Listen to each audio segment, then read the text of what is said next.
பார்வதி பதையே தென்னாடுடைய சிவனே போற்றி எந்நாட்டவர்க்கும் இறைவா போற்றி ஆவாய் கனகத்திரளே போற்றி அயிலை மலையானே போற்றி போற்றி அண்ணாமலையம் அண்ணா போற்றி கண்ணார முதற்கடலே போற்றி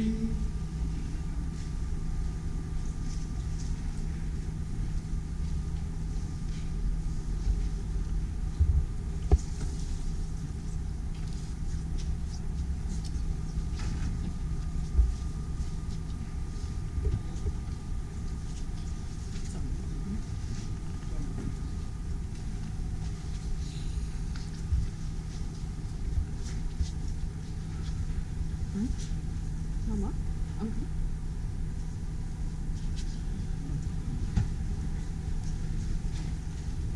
Take a seat.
வழி கொடுதனதடி வழிபடும் அவரிட கடி கணபதி வர அருளினன் மீது கொடை வழிவினர் பயில்மதி வளமுறை இறையே குருவை கொலமிது கரியது வழி கொடுதனதடி வழிபடும் அவரிட கடி கணபதி வர அருளினன் மீது கொடை வழிவினர் பயில்மதி வளமுறை இறையே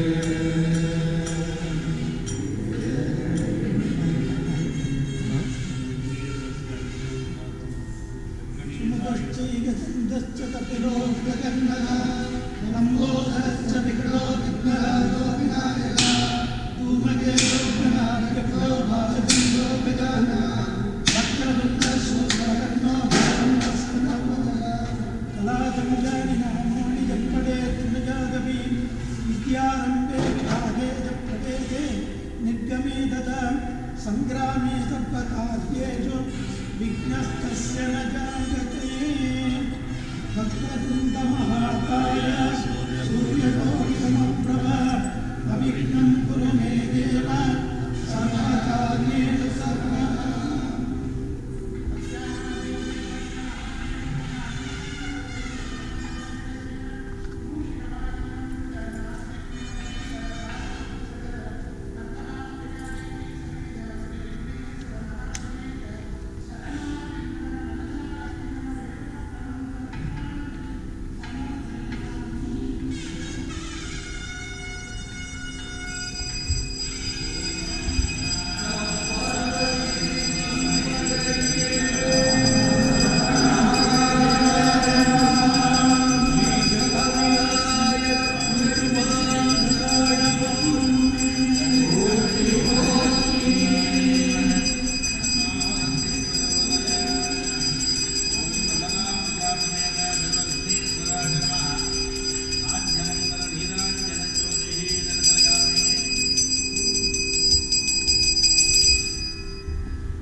அம்பிகை திருவடி போற்றி போற்றி.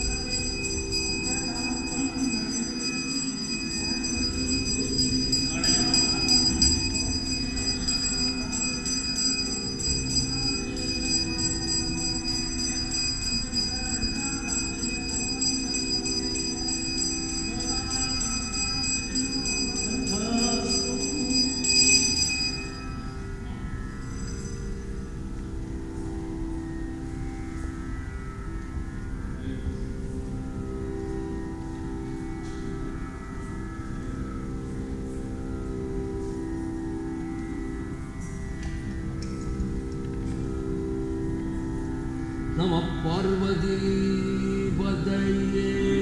ஹரஹர மகாதேவா.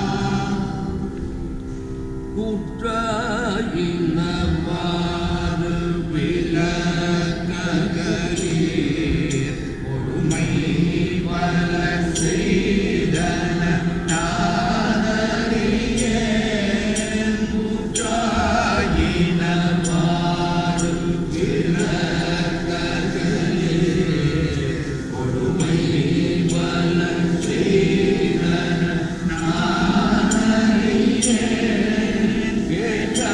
கேட்டாயடிக்கே இரவும்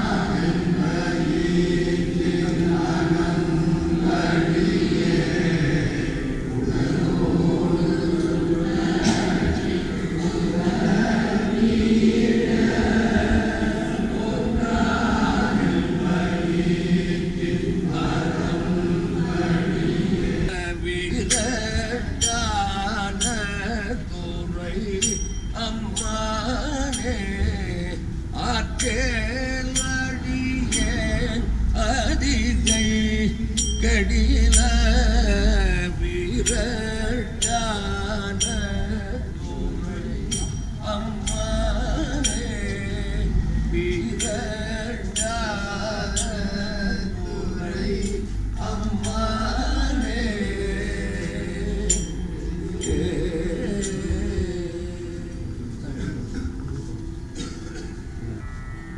போத்தாய் அங்கோதானையின் வீரொலிதோர் உறங்காரங்காம் நடமாடவல்லாய் ஆத்தானரக்கம் தனை மால்வரை கீழ் அடங்கீழருள் செய்தது கருதாய் வெறும் உரண்டும் விழுந்தும் விழுந்தால் என்பே நன்னையான விலத்திடாய்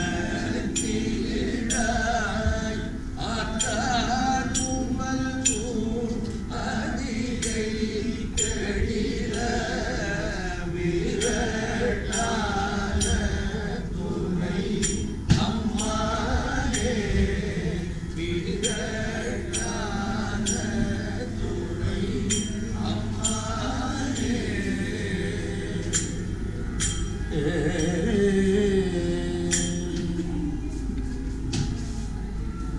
பித்தாப்பிள்ளை சூடி பெருமானே அருளாளா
ஜோதி உள்ளது அல்லக விளக்கது பலரும் காண்பது நல் அக விளக்கது நமச்சிவாயம்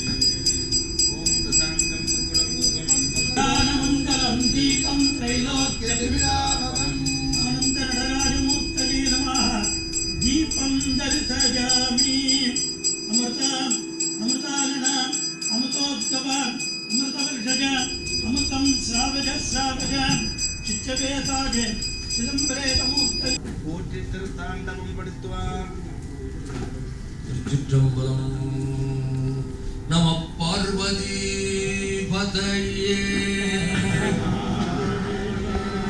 கற்றவர்கள் உண்ணும் கனியே போற்றி, கடலடைந்தார் செல்லும் கதியே போற்றி, அற்றவர்கட்கு ஆரமுதமானாய் போற்றி, அல்லலறுத்து அடியேனை ஆண்டாய் போற்றி, மற்றொருவரொப்பில்லாமைந்தா போற்றி, மாணவர்கள் போற்றும் மருந்தே போற்றி, செற்றவர்தம் புறமெரித்த சிவனே போற்றி, திருமூலட்டாரனே போற்றி போற்றி, வங்கமலி கடல் நஞ்சமுண்டாய் போற்றி, மதயானை ஈருரிவை போற்றாய் போற்றி, பொங்கலரும் நரும் கொன்றைத்தாராய் போற்றி, கொல் புலித்தோனாடை குழகா போற்றி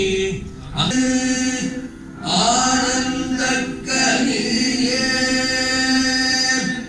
அம்மலம் ஆழரங்காக வெளிமணல் தெய்வ கூத்து வந்தாய் தொண்டனே விளம்புமா விளம்பே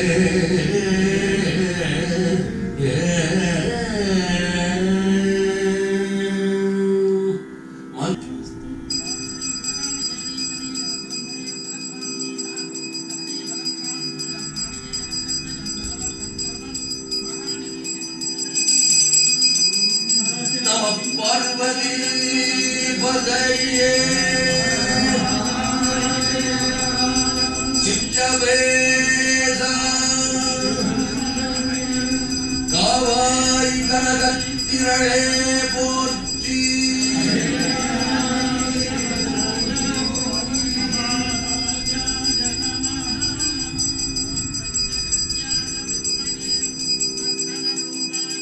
அடுத்ததாக நந்தி கொடியேற்றி வழிபடுதல்.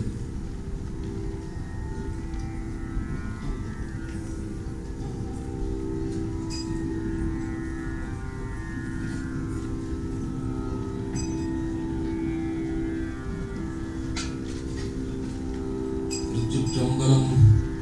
கண்காட்டுதலானும் கனல் காட்டும் கையாலும் பெண் காட்டும் உருவானும் பிறை காட்டும் சடையானும் பண் காட்டும் இசையானும் பயிர் காட்டும் புயலானும் வெண்காட்டில் உறைவானும் விடை காட்டும் கொடியானே விடை காட்டும் கொடியானே நம பார்வதி பதையே.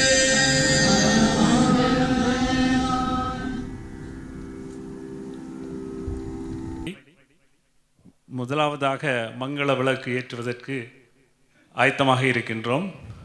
தயவு செய்து எல்லோரும் வந்து, நான் பேரை வாசிக்கின்றேன், எல்லோரும் வந்து தீபம் ஏற்றுமாறு அன்பாக கேட்டுக்கொள்கிறேன். திருமதி ஸ்ரீஸ்கந்தராஜா, திருமதி யோகநாதன், திருமதி வக்சலா கங்காதரன், திருமதி ஜெகநாதன், திருமதி தேவதாஸ், திருமதி டாக்டர் கருணாகரன், திருமதி அருணானந்தம் அம்மா, திருமதி கீதா மகேஸ்வரன், திருமதி டாக்டர் சிவதாசன், திருமதி திருராசா. தயவு செய்து எல்லோரும் வந்து தீபம் ஏற்றுமாறு பணிவாக கேட்டுக்கொள்கிறோம். இல்லக விளக்கது இருள்கெடுப்பது சொல்லக விளக்கது சோதி உள்ளது. இல்லக விளக்கது இருள்கெடுப்பது சொல்லக விளக்கது சோதி உள்ளது. பல்லக விளக்கது பலரும் காண்பது நல்லக விளக்கது நமச்சிவாயவே. பல்லக விளக்கது பலரும் காண்பது நல்லக விளக்கது நமச்சிவாயவே.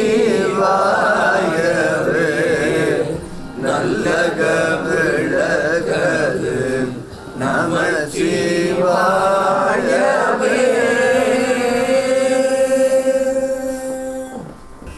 லண்டன் சிவன் கோயில்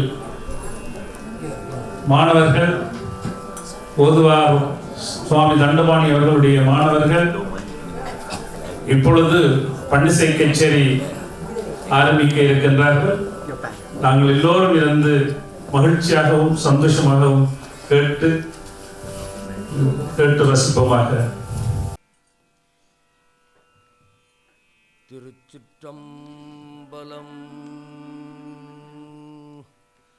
நம பார்வதி பதையே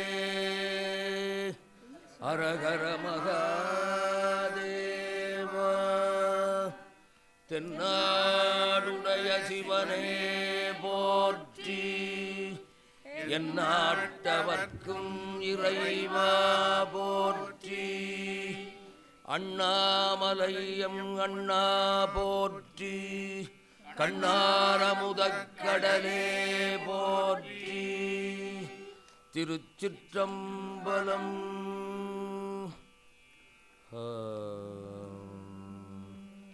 சைவத்தின் மேல் சமயம் வேறில்லை, அதில் சார் சிவமாம்.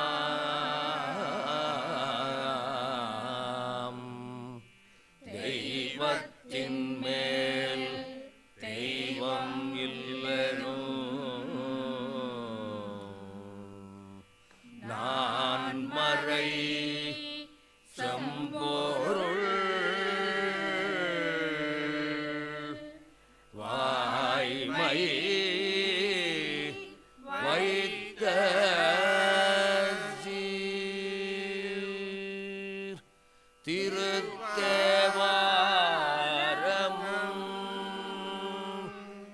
திருவாசகமும்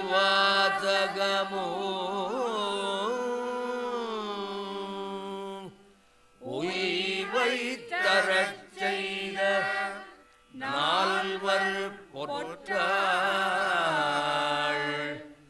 எம் உயிர் துணையே.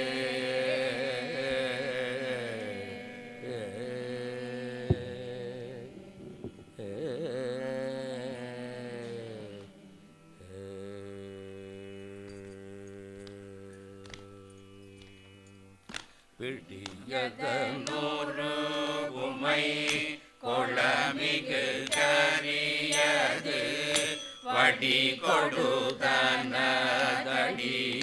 வழிபடும் அவரிடர்.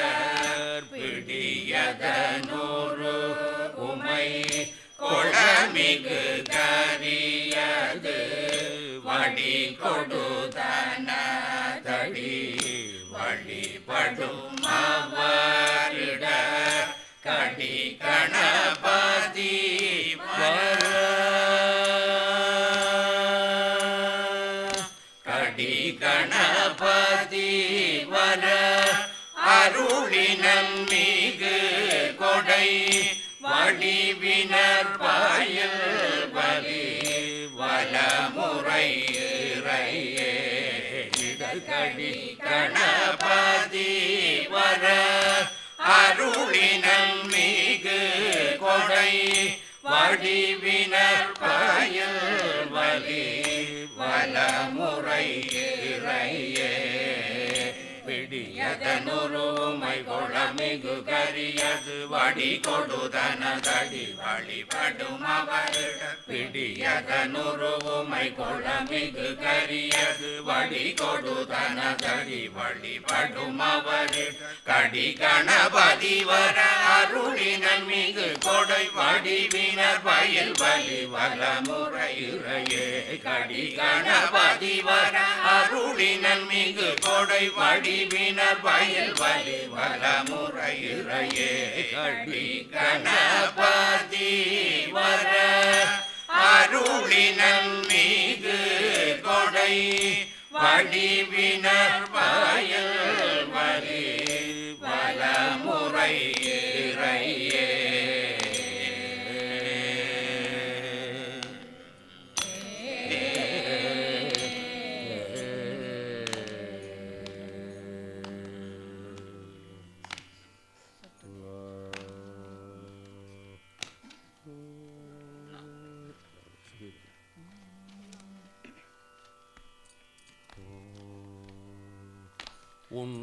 உண்ணாமூலை உமையாளோடும்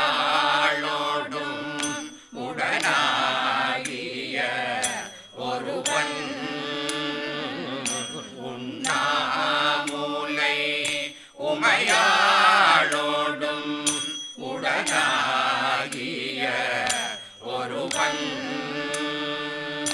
பெண்ணாகிய பெருமான் மலை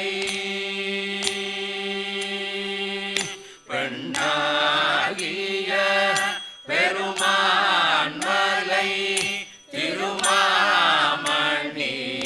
திகழ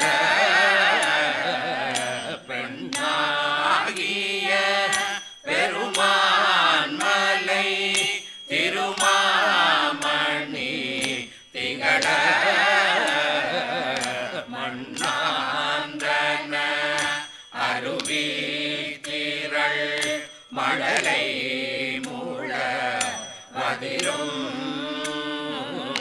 மண்ணாந்தன அருவி திரள் மழலை மூழ அதிரும் அண்ணாமலை கொடுவார் வினை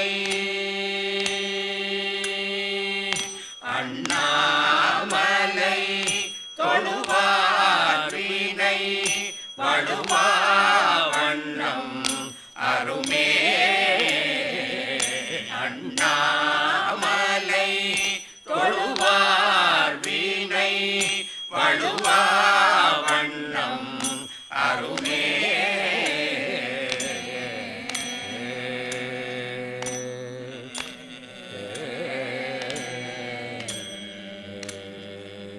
வெம்புந்திய கதிரோனொளி விலகும் விரிசாரல் வெம்புந்திய கதிரோனொளி விலகும் விரிசாரல் அம்புந்தி முயையவன் அண்ணாமலை அதனை அம்புந்தி முயையவன் அண்ணாமலை அதனை கொம்புந்துவ குயிலாளுவ குளிர் காழியுள் ஞான கொம்புந்துவ குயிலாளுவ குளிர் காழியுள் ஞான சம்பந்தன தமிழ் வல்லவன் அடிபேணுதல் தவமே சம்பந்தன தமிழ் வல்லவர் அடிபேணுதல் தவமே சம்பந்தன தமிழ் வல்லவர் அடிபேணுதல் தவமே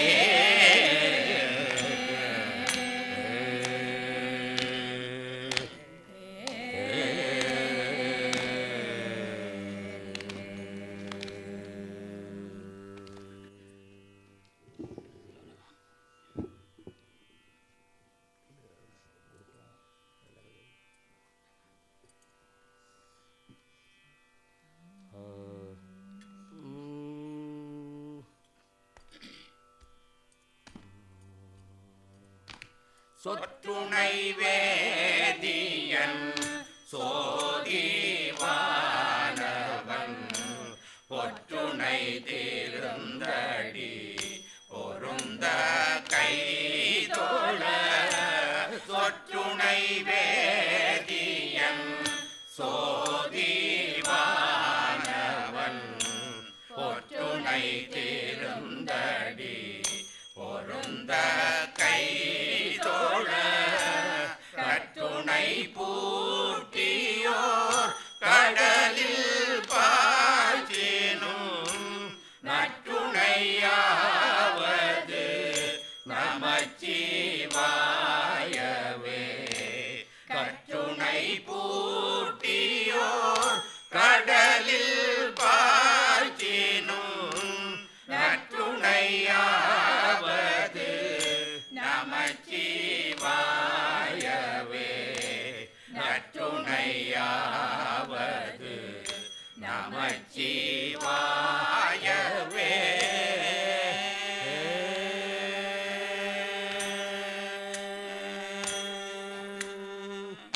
பூவின கருங்கலம் பொங்குதா மறையாவினு கருங்கலம் மரணம் ஜாடுதல் பூவினு கருங்கலம் பொங்கு தாமரையாவினு கருங்கலம் மரணம் ஜாடுதல் கோவினு கருங்கலம் கோட்டமில்லது நாவினு கருங்கலம் நமச்சிவாயவே கோவினு கருங்கலம் கோட்டமில்லது நாவினு கருங்கலம் நமச்சிவாயவே கோவினு கருங்கலம் கோட்டம் இல்லது நாவினு கருங்கலம் நமச்சிவாயவே நாவினு கருங்கலம் நமச்சிவாயவே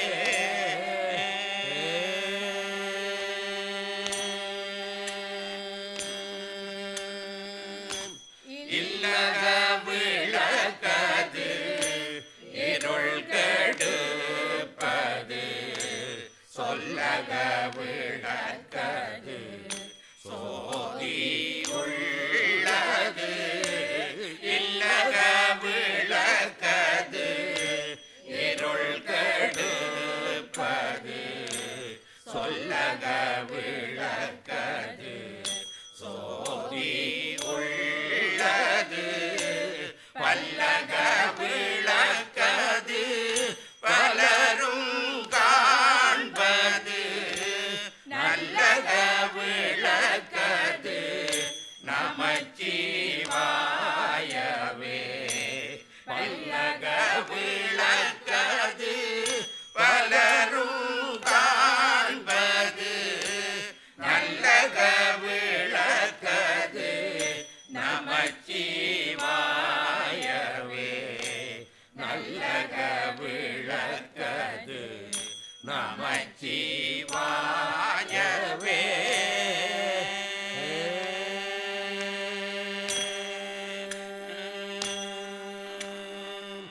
மாப்பிணை தழுவிய மாதோர் பாகத்தன் பூப்பிணை திரும் தடி பொருந்த கை தொழ மாப்பிணை தழுவிய மாதோர் பாகத்தன் பூப்பிணை திரும் தடி பொருந்த கை தொழ நாப்பிணை தழுவிய நமச்சிவாய பத்து ஏத்தவல்லார் தமக்கிடுக்கண் இல்லையே நாப்பிணை தழுவிய நமச்சிவாய பத்து ஏத்தவல்லார் தமக்கிடுக்கண் இல்லையே நாப்பிணை தழுவிய நமச்சிவாய பத்து ஏத்தவல்லார் தமக்கு இடுக்கண் இல்லையே ஏத்தவல்லார் தமக்கு இடுக்கண் இல்லையே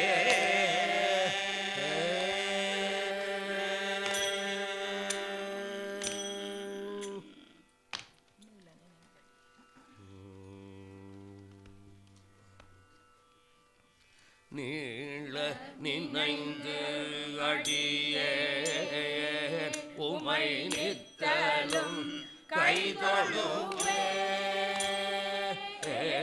நீள நினைந்து அடியே உமை நித்தலும் கைதொழுவே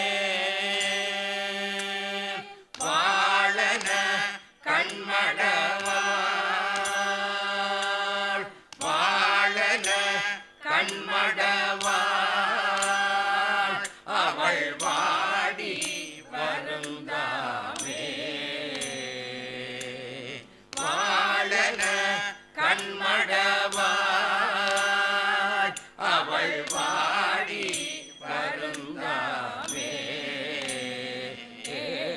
கோழிலே எம்பெருமான் உண்டையூற்றில நெல்லு பெற்றேன் கோழிலே எம்பெருமான் உண்டையூற்றில நெல்லு பெற்றேன் ஆளிலை எம்பெருமான் ஆளிலை எம்பெருமான் அவை அட்டி தரப்பணியே ஆளினை எம்பெருமான் அவை அட்டி தரப்பணியே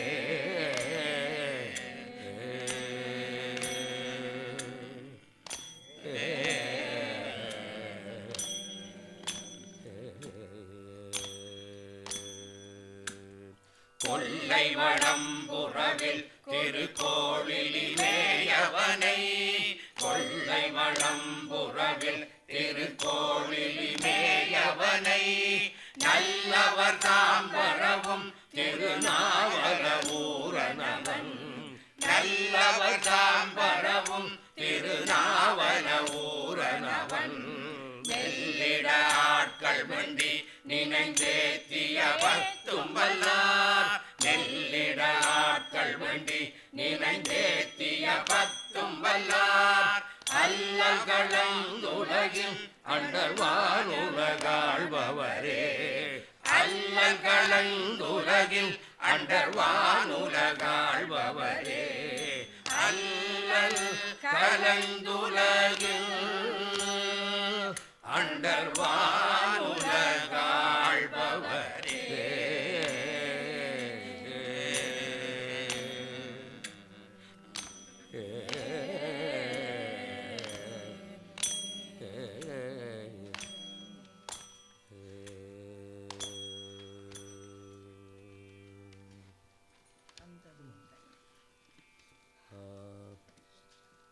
தந்தது உந்தன்னை கொண்டது வெந்தன்னை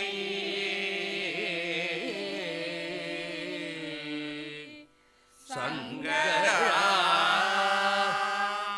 ஆர்வனோ சதுரர்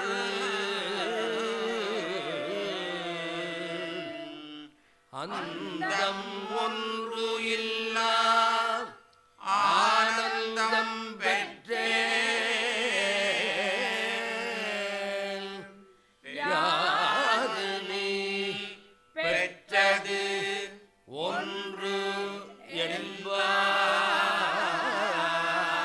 என்பான் சிந்தையே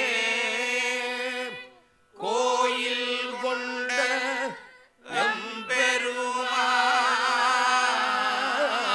எம்பெருமான் திருப்பெருந்துறை உரை சிவனே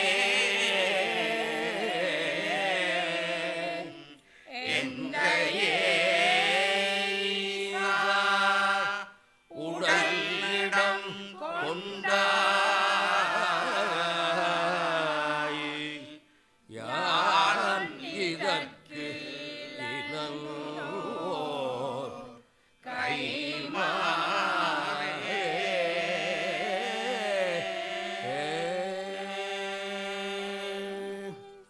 முத்துநல் தாமம் பூமாலை தூக்கி முளை கூடம் தூபம் நல் தீபம் வைமில் முத்துநல் தாமம் பூமாலை தூக்கி முளை கூடம் தூபம் நல் தீபம் வைமில் சத்தியும் சோமியும் பார்மகளும்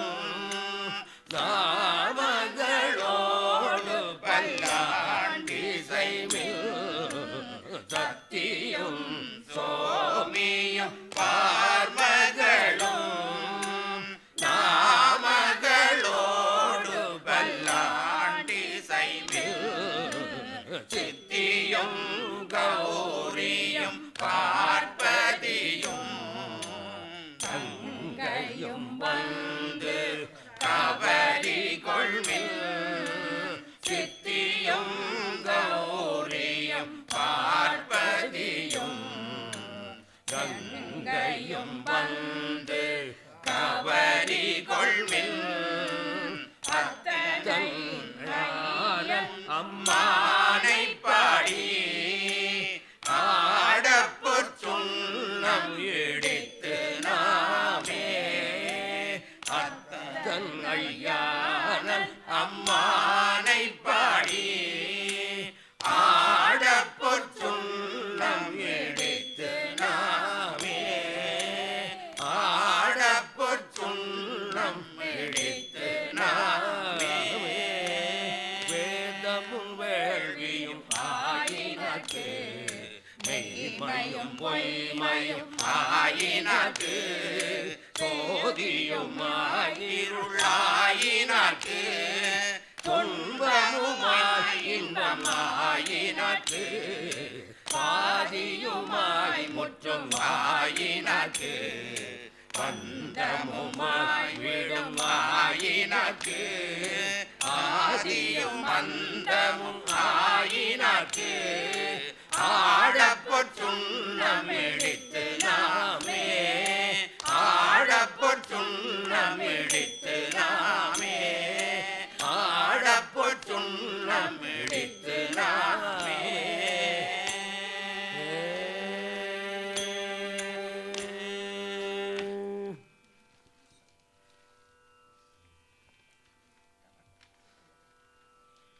பூத்தவளே புவனம் 14 பூத்த வண்ணம் காத்தவளே பின் கரந்தவளே கரை கண்டனுக்கு மூத்தவளே என்றும் மூவா முகுந்தற்கு இளையவளே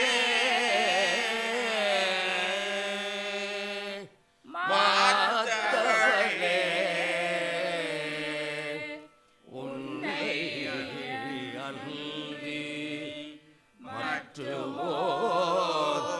தெய்வம் வந்திப்பதே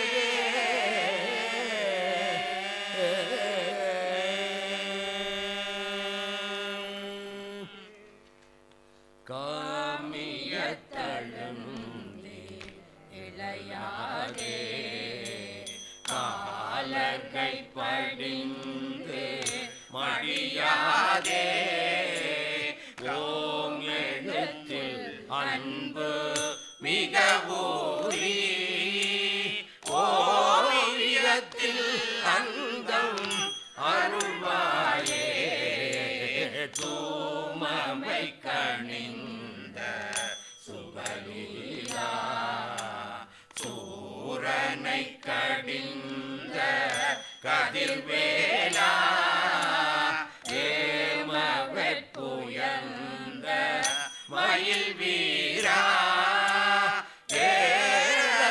ஏகத்தமர்ந்த பெருமாளே ஓவியத்தில் அந்தம் அருள்வாயே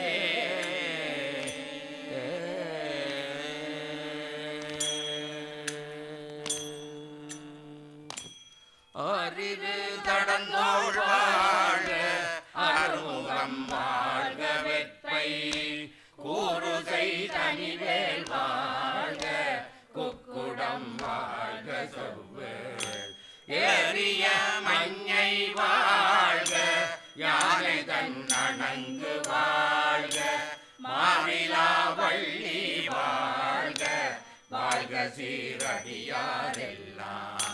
மாறிலா வள்ளி வாழ்க வாழ்க சீரடியார் எல்லாம்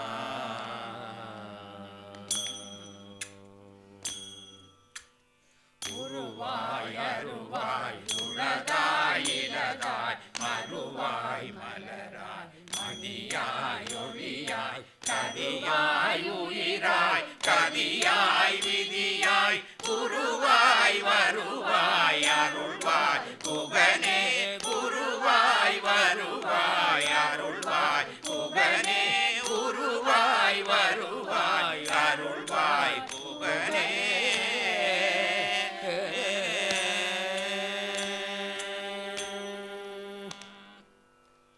பார்வதி பதையே ஹரஹர மகாதேவா. தென்னாடுடைய சிவனே போற்றி. நாட்டவர்க்கும் இறைவா போற்றி. அண்ணாமலையம் அண்ணா போற்றி. கண்ணாரமுதக் கடலே போற்றி. திருச்சிற்றம்பலம்.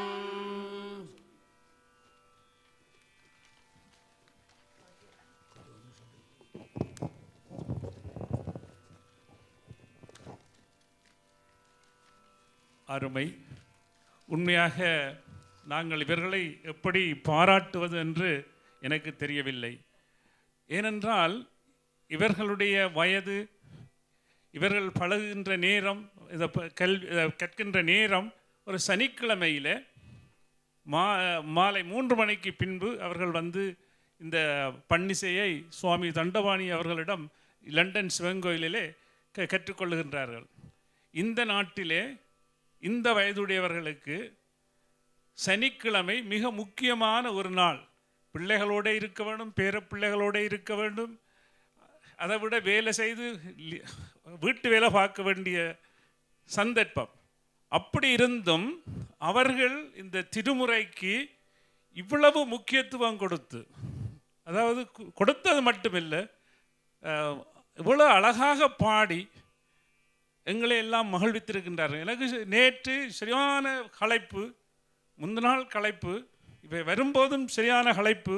வந்திருந்தேன், இந்த பன்னிசையை கேட்டதும் களைப்பெல்லாம் தீர்ந்து விட்டது. இப்போ உஷாராகவும் பேசக்கூடியதாக இருக்கிறது. இது முகத்துதிக்காக நான் சொல்லவில்லை, உண்மை உண்மை உண்மை. அது மட்டுமில்லை, நீங்களும் உங்களுடைய பிள்ளைகள் நீங்களும் வந்து பழகலாம். சனிக்கிழமையில் சுவாமி தண்டபாணி ஐயா அவர்களுடைய ஓதுதல் மூலம் நீங்கள் அவர்கள் பயிற்சி மூலம் நீங்கள் பயிற்சி எடுத்துக்கொள்ளலாம் என்பதையும் கூறி, இவர்களுக்கு நீங்கள் கரகோஷம் நிறைந்த அன்பு நன்றியை தெரிவித்துக் கொள்ளுமாறு மிக பணிவாகவும் அன்பாகவும் கேட்டுக்கொள்கிறேன். நன்றி, வணக்கம். அடுத்த நிகழ்வாக வரவேற்புரை சொல்வதற்காக லண்டன் சிவன் கோயிலினுடைய அரங்காவச தலைவர் டாக்டர் ஸ்ரீஸ்கந்த் ராஜா அவர்களை இங்கே வேடைக்கு அழைக்கின்றோம். வணக்கம். விக்கிரங்களை எல்லாம் வேறறுக்கும் விநாயகப் பெருமானையும், என்னுள்ளிருந்து என்னை இயக்கிக் கொண்டிருக்கும் ஸ்ரீ அருணாச்சலேஸ்வர பெருமானையும், கருணையை வடிவமான அபிதவிஜாம்பாள் அம்மனையும் அன்னையையும் வணங்கி எனது வரவேற்பு உரையை ஆரம்பிக்கின்றேன். முதற்கண் இங்கே வருகை தந்துள்ள பெரியோர்கள், தாய்மார்கள், சகோதர சகோதரிகள், சுறார்கள், ஒருவரும் இல்லாவிட்டாலும் எல்லாருக்கும் நன்றி சொல்ல விரும்புகின்றேன். ஃபெடரேஷன், அதாவது சைபர் கோயில் திருக்கோயில் ஒன்றியத்தின் சார்பாகவும் லண்டன் சிவன் கோயில் சார்பாகவும் உங்கள் எல்லோரையும் வருக என்று வரவழைப்பதில் மிகவும் மகிழ்ச்சி அடைகின்றேன். மேலும் 19வது சைவ மாநாட்டுக்கு வருகை தந்திருக்கும் மனத்திற்கும் மதிப்புக்கும் உரிய நல்ல ஆதீனம் 2வது குருமகா சன்னிதானம் ஸ்ரீலஸ்ரீ சோமசுந்தர தேசிக ஞான சம்பந்த பரமாச்சாரிய சுவாமிகள் அவர்களை வருக என்று சைவ திருக்கோயில் ஒன்றியத்தின் சார்பாகவும் லண்டன் சிவன் கோயிலின் சார்பாகவும் மிகவும் தாழ்மையுடன் வரவேற்றுக் கொள்கின்றேன். அவர் பல சேவைகள் மத்தியிலும் இந்த ஒன்றியத்தின் மாநாட்டுக்கு வருகை தந்ததற்கு நாங்கள் மிகவும் நன்றியுடையவர்களாக இருக்கின்றோம். மேலும் அடுத்ததாக ஹாவாயிலிருந்து இங்கே வருகை தந்துள்ள மதிப்புக்கும் மனத்துக்கும் உரிய சக்குரு போதிநாத வேலன் சுவாமிகள் அவர்களை வருக என்று இரு கரங்களாலும் கூட்டி வருக என்று வரவேற்கின்றேன். மேலும் இங்கே ஆசிகுரை தருவதற்கு வந்திருக்கின்ற ஆரிய பிரதான குருக்கள் சபா மகேஸ்வர குருக்களையும் நாகநாத குருக்கள் அவர்கள் முருகன் கோயில், லண்டன் முருகன் கோயிலிருந்தும் வருகை தந்துள்ளார்கள், அவர்களையும் மேலும் இங்கே வருகை தந்திருந்த சுவாச்சாரியார்கள் எல்லோரையும் வருகை என்று லண்டன் சிவன் கோயிலின் சார்பாகவும் சைபர் கோயில் திருக்கோயிலின் ஒன்றியத்தின் சார்பாகவும் வருகை என்று வரவேற்கின்றேன். அடுத்ததாக இந்தியாவிலிருந்து பேச்சாளர்களாக வந்திருக்கும் திரு டாக்டர் வி சங்கர நாராயணன் அவர்களையும், வேலையூர் பொன்னண்ணன் அவர்களையும் அன்பாக வரவேற்கின்றேன். மேலும் இலங்கை இந்து காங்கிரஸின் வைஸ் பிரசிடென்ட் சின்னத்துரை தனபாலா அவர்களையும் வருக வருக என்று வரவேற்கின்றேன். மேலும் சபையில் வீட்டிருக்கும் எமது federation chairman mister Yoganathan, federation secretary Kanagasundaram அவர்களையும் மற்றும் காரியதர்சி ஃபெடரேஷன் காரியதர்சி இந்துசேகரன் அவர்களையும் மற்றும் தனாதிகாரி அவர்களையும் வருக என்று மிகவும் தாழ்மையுடன் வரவேற்றுக் கொள்கின்றேன். மேலும் இன்று காலையில் பேசுவதற்காக இங்கே வருகை தந்திருக்கின்ற இளைஞர்கள் இந்த சென்ஸ், அதாவது 20, 25, 30 வயதுக்குள்பட்ட எமது 2வது ஜெனரேஷன் உள்ள வந்தவர்களையும் வருகை என்று வரவேற்கின்றேன். மேலும் சுருங்கச் சொல்ல போனால் இந்த மாநாடுகளை நடத்தி கொண்டுவதன் முக்கிய காரணம் எமது சந்ததியினருக்கு எங்களால் இயலக்கூடிய அளவு எங்களுடைய சமயத்தையும் எங்களுடைய கல்ச்சரையும் தொடர்வதற்காக, அவர்களுக்கு பழக்குவதற்காக, அவர்களுக்கு படிப்புவதற்காகத்தான். ஆனால் நாம் எவ்வளவு காலம் முயற்சி எடுத்தாலும் எங்களுக்கு அப்படியான நிலைகள் இன்னும் சரியாக வருவதில்லை என்றது எனக்கு மிகவும் கவலையாக இருக்கின்றது. முக்கியமாக இன்றைக்கு இதை பார்த்தால் இங்கே ஒரு பொம்பளை பிள்ளை மட்டும் சின்னதாக வந்திருக்குது, அதை தவிர வருவதையும் காணவில்லை. எனவே நான் ஆங்கிலத்தில் வேர்ட்ஸ் சொல்ல இருக்கின்றேன். அடுத்ததாக இங்கு வருகை தந்துள்ள அனைத்து சிவன் கோவில் அடியார்களையும் சமய தொண்டர்களையும் சிறார்களையும் வருக என்று லண்டன் சிவன் கோவில் சார்பாகவும் லண்டன் ஒன்றியத்தின் ஃபெடரேஷன்ஸின் சார்பாகவும் உங்களை வருக என்று வரவேற்கின்றேன். மேலும் I like to say a few words in English just to make sure that the Swami who came from Hawaii would understand a bit more better than Tamil in English. Therefore, first of all, I would like to welcome all the ladies and gentlemen, brothers and sisters and children. I really welcome you all on behalf of the Federation of the UK Temples and also London Shivan Kovil Trust here in London for this 19th Saibai conference. First of all, I would like to thank Nallur Adinam, who has traveled long distance from Sri Lanka to here to attend the 19th conference of the Federation of Saibai Temples, and despite the many busy duties we had in Sri Lanka. Similarly, I would like to welcome the Adinam, Gavaya Adinam Swamigal, Sadhguru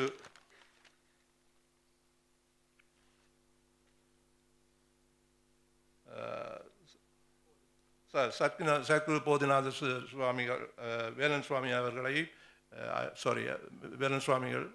I really like to welcome you here with wholeheartedly, and we appreciate you travel long distance, and also traveling here from Hawaii, probably you would have taken at least 4 flights, and I do understand that difficulties. Therefore, and we really welcome him. And also I'd like to say a few words. The Hawaii is one of the best places in the world, I would say, where they have got the Adinam. It's about 400 acres of land with a forest and waterfalls. And most of all, they have got a Rudraja tree. It's about 250 to 300 trees. It's like a forest. And it's really amazing. Yesterday, Nallur Adinam spoke about it. And really it's amazing to see that. That is a God-blessed place. And obviously, I would recommend anybody who can travel. It is a one in a lifetime. Like Himalayas, you need to visit to Hawaii as well, particularly Adinam. And also they are building a nice temple. It's a whole in granite. It is taking quite some time. It's very nicely built and being built. And I'm sure it will be opening up for the whole thing in next few years. I'm sure the world over will be blessed to see that temple being opened up for the normal prayers and everything else. I really appreciate that, and I welcome Swami. And then finally, I would like to say a few words. Particularly this afternoon, there is a parallel session which will be conducted by the Swami on the path to Shiva. Obviously, it is one of the real course all of us, I mean, particularly younger generation should attend. And unfortunately, my understanding is about 35, 40 children only has registered. But I would really appreciate if, I mean, all of you are here, the mature people, you have got the children and also grandchildren as well. If you can phone up your son or daughter or grandchildren to come up this afternoon, 3 o'clock, just to attend and see what's happening. I mean, I'm pretty sure that our children goes to all sort of functions and everything else whenever necessary. But this is fundamentally important. Therefore, I would appeal to all of you, the parents and grandparents who are sitting here, to call up and see whether you can convince your son or daughter or grandchildren to come for and listen to this thing. It is a once in a great opportunity. I would appeal to all of you to do that. And without further ado, I'll try to close my speech. And also there will be a basic introduction to this parallel session, Partha Shiva, by Mrs. Geeta Mageshwaran this afternoon, just before the 1:30 prize-giving ceremony commence. They were given that one. I really welcome you all one more time and leave you to get on with the program. Thank you very much.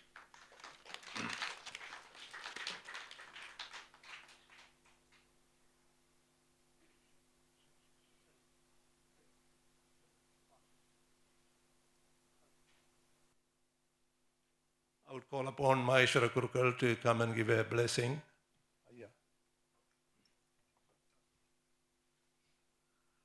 நன்றி. உண்மையாக தலைவர் தன்னுடைய ஆதங்கத்தை இங்கே வெளிப்படுத்தியிருந்தார்.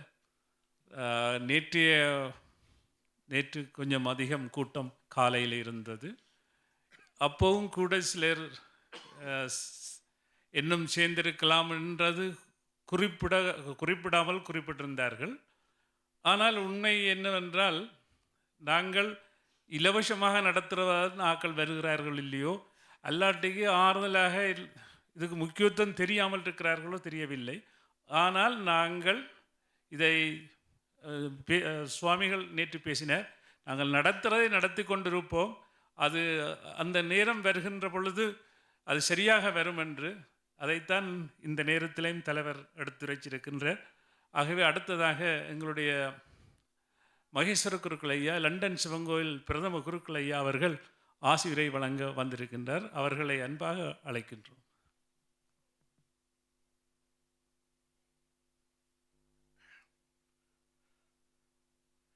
கஜானனம் பூதம் கணாதிசேவிதம் கபித்தஜம்போ பலசாரபட்சிதம் உமாசுதம் சோகம் விநாசகாரணம் நமாமி ஸ்ரீ விக்னேஸ்வர பாத பங்கயம்.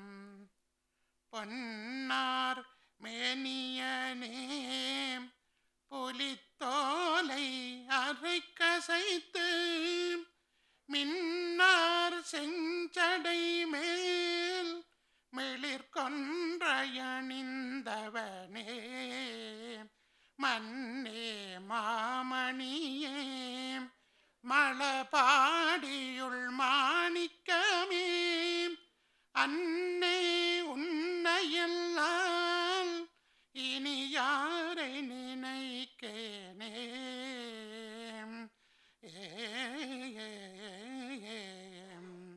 உலகெல்லாம் உணர்ந்து ஓதுதற்கு அறியவன் நிலவுலாவிய நீர்மலி வேணியன் அழகில் சோதியன் அம்பலத்தாடுவான் மலர் சிலம்படி வாழ்த்தி வணங்குவான். திருச்சிற்றம்பலம். எல்லாம் வல்ல ஸ்ரீ அபீத குஜாம்பாள் தேவி சமேத அருணாசல பெருமானுடைய திருப்பெருங்கருணையை முன்வைத்து சைவ திருக்கோயில் ஒன்றியத்தினுடைய 19வது மகாநாட்டிற்கு சிறப்பு வருகை தந்திருக்கின்ற ஆதீனங்களை சேர்ந்தவர்களே, எங்களுடைய அன்புக்கும் மதிப்புக்கும் உரிய லண்டன் முருகன் ஆலய அண்ணா அவர்களே, மற்றும் சிறப்பு ஆன்மீக சொற்பொருட்காட்டு முகமாக இங்கே வந்திருக்கின்ற பேச்சாளர்களே, சைவ திருக்கோயில் ஒன்றியத்தினுடைய ஆலயங்களினுடைய உள்ளிட்ட அறங்காவலர் பெருமக்களே, மேடையிலே இருக்கக்கூடிய மற்றும் பெரியோர்களே, சபையில் இருக்கக்கூடிய தாய்மார்களே, குழந்தைகளே, உங்கள் அனைவருக்கும் நீங்கள் வருகை தந்திருப்பதையிட்டு மிக்க மகிழ்ச்சியையும் நல்வரவையும் மனதார்ந்த அன்பையும் முதற்கண் தெரிவித்துக் கொள்கின்றோம்.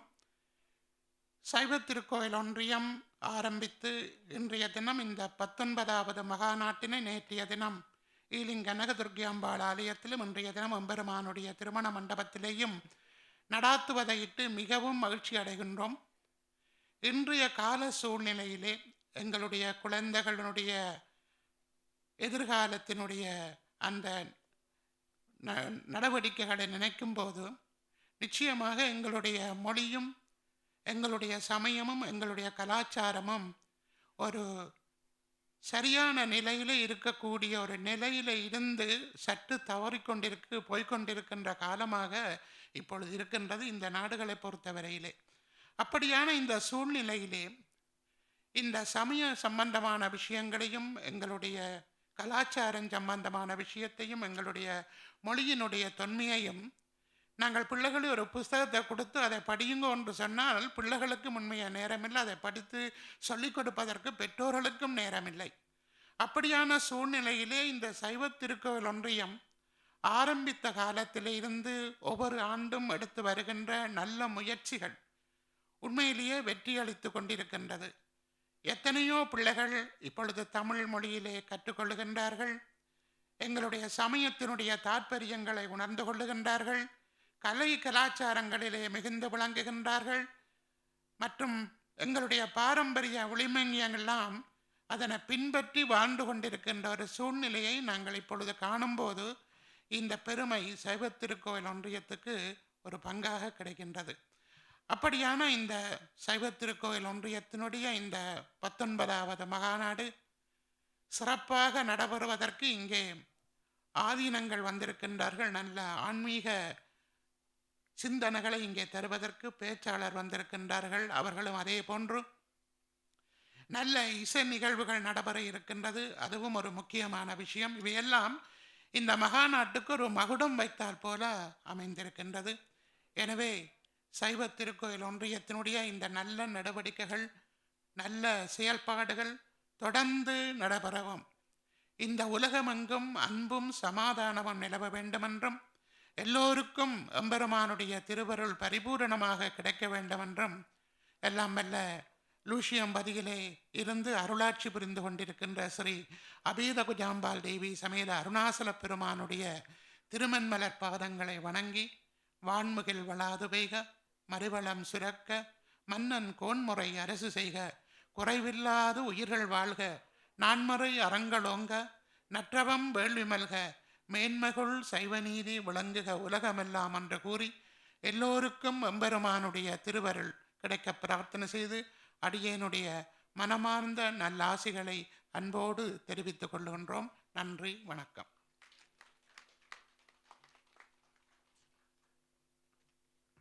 ஐயா அருமையாக எல்லா விஷயங்களையும் எடுத்து உரைத்து ஆசீர்வதிங்கி இருக்கின்றார். அவர்களுக்கு சைவ திருக்கோயில் ஒன்றியத்தின் சார்பிலே அன்பு கனிந்த நன்றியை தெரிவித்துக் கொள்கின்றேன்.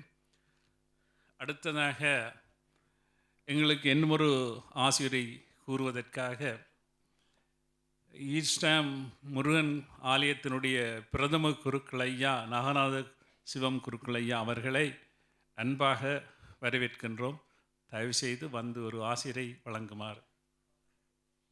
நம சிவாபியாம் நவயௌவனாபியாம் பரஸ்பராஸ்லட்டவ புர்தராபியாம் நகேந்திர கன்யா விஷகேதனாபியாம் நமோ நம சங்கர பார்வதி.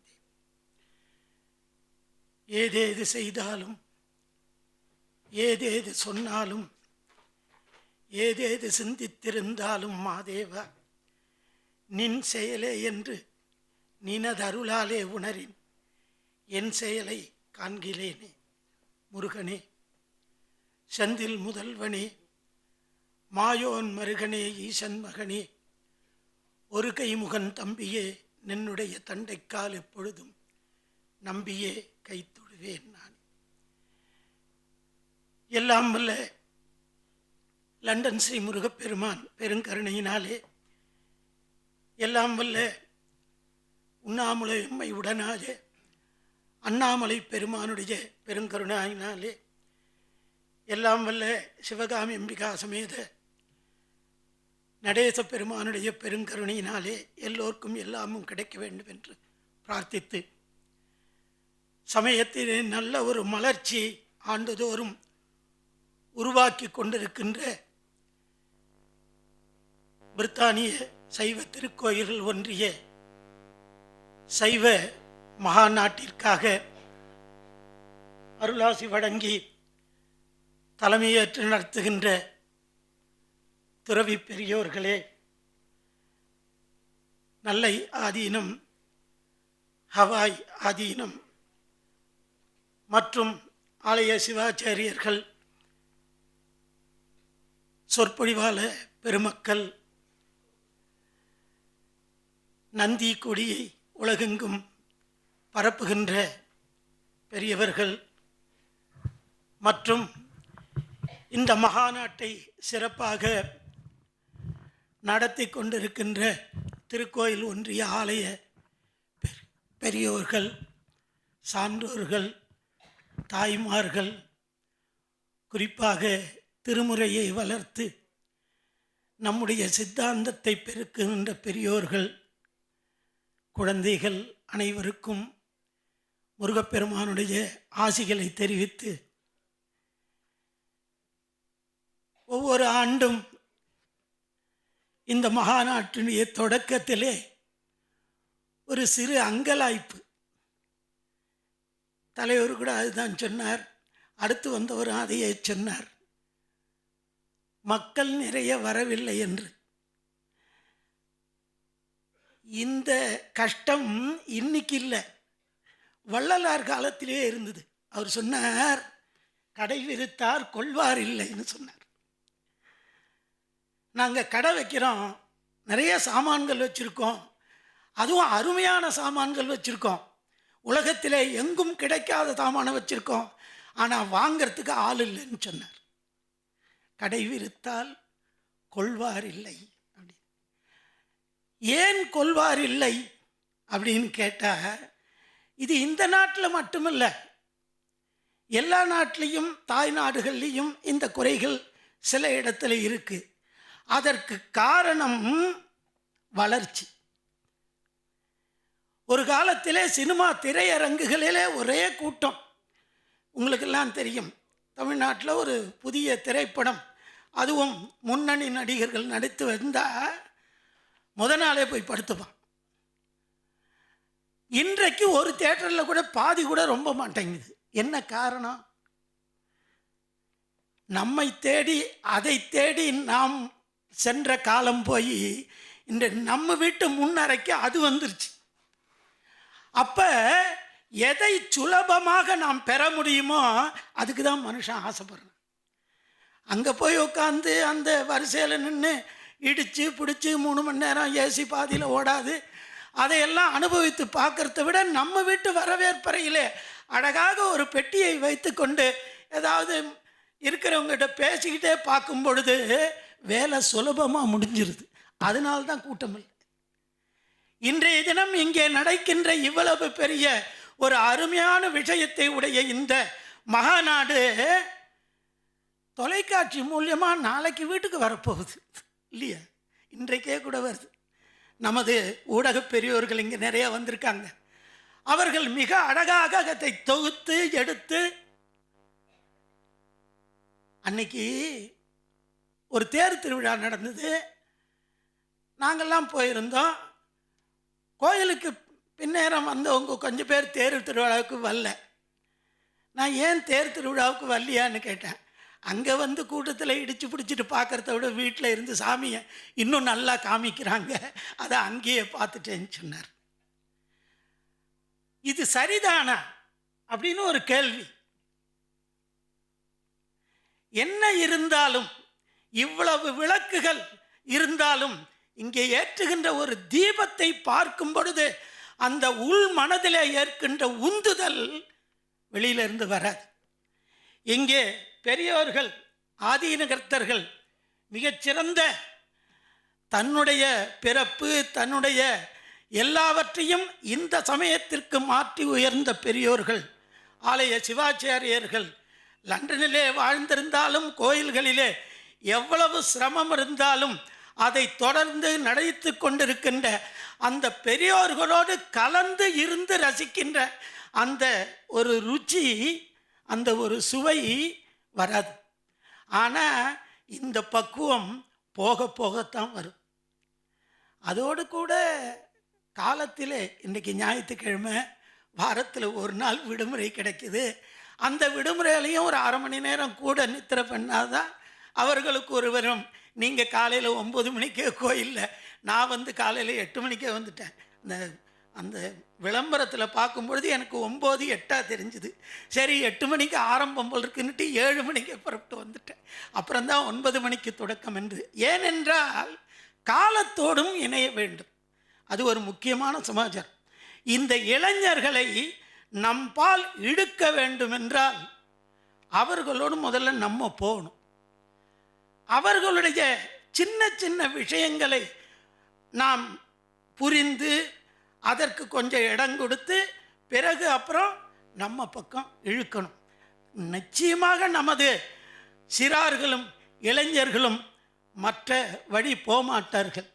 சரி, சில பேர் இப்போ அதிகமாக நினைக்கிறேன்.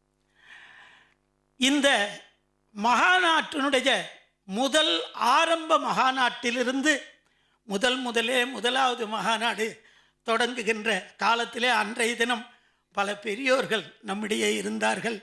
அவர்கள் எல்லோரும் இப்படி ஒரு மகாநாட்டை நடத்தி நமது சந்ததியினருக்கு நல்ல ஒரு விழிப்புணர்வை ஏற்படுத்தி நமது சமயத்தை நாம் மட்டுமல்லாது எல்லோரும் அனுபவித்து அதை கொண்டாடக்கூடிய ஒரு நிலை வர வேண்டும் என்பதற்காக இந்த மகாநாட்டை தொடங்கினார்கள். அந்த ஆரம்ப கூட்டத்திலேயே நான் இருந்தேன்.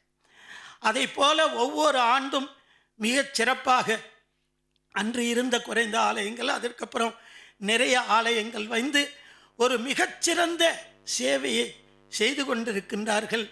அந்த சேவை இன்னும் தொடர வேண்டும். கூட்டம் வராததை பற்றியோ அல்லது கோயில்களில் கூட்டம் வராததை பற்றியோ கவலைப்பட தேவையில்லை. இந்த விஷயம் அவர்களை போய் சேர்ந்தாலே நமக்கு வெற்றி தான்.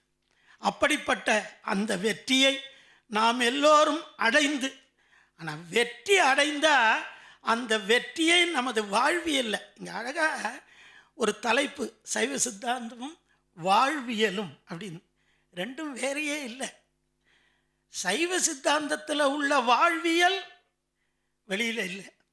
நமக்கு வாழ்வியலுக்கு தேவையான எல்லாம் சைவ சித்தாந்தத்தில் இருக்குது. வாரியார் சுவாமிகள் அழகாக சொன்னார், கந்த புராணம் நமது சொந்த புராணம் அப்படின்னு சொல்லுவார். வாழ்க்கையில் நாம் எப்படிப்பட்ட சூழ்நிலைகளை சந்திக்கின்றோமோ அதையெல்லாம் நமது புராணங்களும் திருமுறைகளும் சித்தாந்தங்களும் நமக்கு உணர்த்துகின்றன. அவற்றை பின்பற்றி இதை போன்ற நல்ல பல அரிய வாய்ப்புகளை பயன்படுத்தி வாழ்விலே மேன்மை பெற்று இறைவனுடைய திருவருளை பெற்று வாழ்வோம் என்று எல்லாம் வல்ல லண்டன் ஸ்ரீ முருகப்பெருமானை பிரார்த்தித்து நிறைவு செய்கின்றேன். நன்றி, வணக்கம். நன்றி ஐயா. ஐயா உண்மையாக ஒவ்வொரு ஆண்டும், அவர் இந்த நாட்டில் இல்லாவிட்டால் அது வேறு விஷயம், ஒவ்வொரு முறையும் அவர் வந்து இந்த மகாநாட்டை சிறப்பிக்கின்ற ஒரு பெரிய மனப்பாங்கு கொண்டவர். அவருக்கு நாங்கள் எப்படி நன்றி கூறுவது? நீங்கள் எல்லோரும் அவருக்கு கரகோஷம் நிறைந்த நன்றியை தெரிவித்துக் கொள்ளுமாறு மிக அன்பாக கேட்டுக்கொள்ளுகின்றோம். உண்மையாக இந்த நிகழ்ச்சியில் அவருடைய பெயர் விடுபட்டு போயிட்டு, ஆனால் அவர் அதை பற்றி எதுவுமே கேட்கவில்லை, எதுவுமே சொல்லவில்லை. அது ஒரு பெரிய மனிதருக்குரிய பெரிய குருக்களுக்குரிய பண்பு என்பதை அவர் எங்களுக்கு உணர்த்தியிருக்கின்றார். எனக்கு வெட்கமாக இருக்கிறது அவற்றை பேரை அதில் சேர்த்து கொள்ளவில்லை என்று. உண்மையாக இப்படித்தான் பெரியவர்கள் தண்டனை தருவார்கள், தண்டனை அல்ல, எங்களை உணர்த்திப்பார்கள்.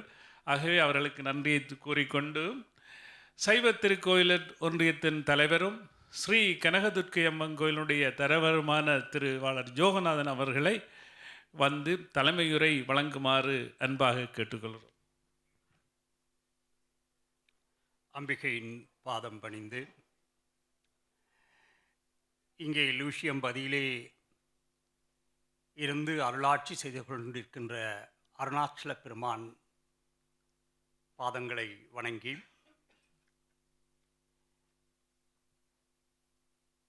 சைவ திருக்கோயில் ஒன்றியத்தினுடைய 19வது மகாநாட்டிற்காக இங்கே வருகை தந்திருக்கின்ற வணக்கத்திற்குரிய ஸ்ரீல ஸ்ரீ சோமசுந்தர தேசிக ஞானசம்பந்த பரமாச்சாரிய சுவாமிகள் பாதங்களை வணங்கி அவரோடு இணைந்திருக்கின்ற ஹாவாய் சத்குரு போதிநாத வேலன் சுவாமிகள் அவருடைய சீடர், அது மட்டுமல்லாமல் இந்தியாவிலே இருந்து இங்கே பெரும் சொற்றொழிவு ஆற்றுவதற்காக வந்திருக்கின்ற டாக்டர் சங்கர நாராயணன் மற்றும் நந்திக்கொடி என்றால் தனபால், தனபால் இல்லாவிட்டால் நந்திக்கொடி இல்லை என்ற ஒரு பெரும் புகழோடு இலங்கையிலே இருந்து இங்கே வருகை தந்திருக்கின்ற தனபாலா அவர்களுக்கும், இந்த ஆலயத்தினுடைய தலைவர் டாக்டர் ஸ்ரீஸ்கந்தராஜா அவையிலே அமைந்திருக்கின்ற அவர்களுக்கும், திருக்கோயில் ஒன்றியத்தினுடைய செயலாளர் கனகசுந்தரம் மற்றும் உள்ளிட்ட உறுப்பினர்கள் அனைவருக்கும் அடியேனுடைய பணிவான காலை வணக்கங்களை முதற்கண் தெரிவித்துக் கொள்கின்றேன்.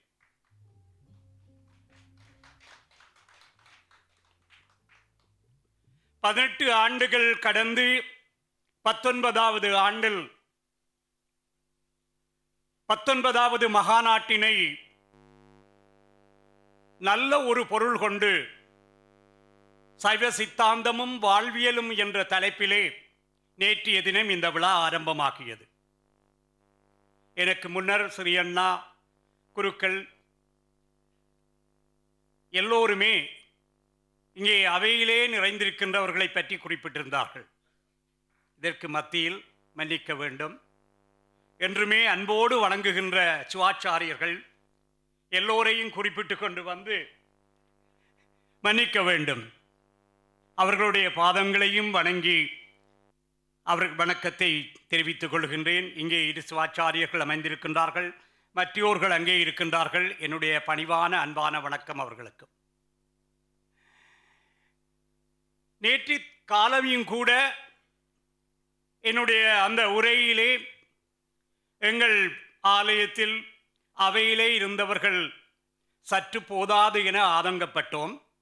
ஆனால் இன்று பரவாயில்லை, தொடங்குகின்ற பொழுது குறைவாக இருந்தாலும் இப்பொழுது எங்களுடைய மகாநாட்டினை நன்றாக மெருகூட்டுவதற்கென அனைவரும் இங்கே வந்திருக்கின்றீர்கள். உங்கள் எல்லோருக்கும் மனமார்ந்த வணக்கங்கள், நன்றிகள். திருக்கோயில் ஒன்றியம் 19வது மகாநாட்டை நடாத்துகின்றது என்றாலும் இந்த 19 மகாநாடுகள் 18 மாநாடுகளில் இந்த ஒன்றியம் எதனை சாதித்து விட்டது, எதனை சாதித்து கொண்டிருக்கின்றது என்று பலவாறான ஆதங்கங்கள் எங்கள் மத்தியிலே இருந்து கொண்டிருக்கின்றது. வெளிப்பார்வைக்கு இந்த மகாநாட்டினுடைய பலன்கள் தெரிந்து கொள்ளாது இருந்தாலும் கூட இங்கே இளைஞர்கள் கலந்து கொள்ளவில்லை, சிறார்கள் பங்கு கொள்ளவில்லை என்றெல்லாம் ஆதங்கம். ஆனால் ஒவ்வொரு மகாநாடுகளிலும் இருந்து குறைந்தது 2-3 சிறார்கள் இன்று வளர்ந்து வருகின்றவர்கள் இப்படியான மகாநாட்டை நடாத்துகின்ற பொறுப்புகளை ஏற்றி செய்கின்றதை நாங்கள் காணக்கூடியதாக இருக்கின்றது.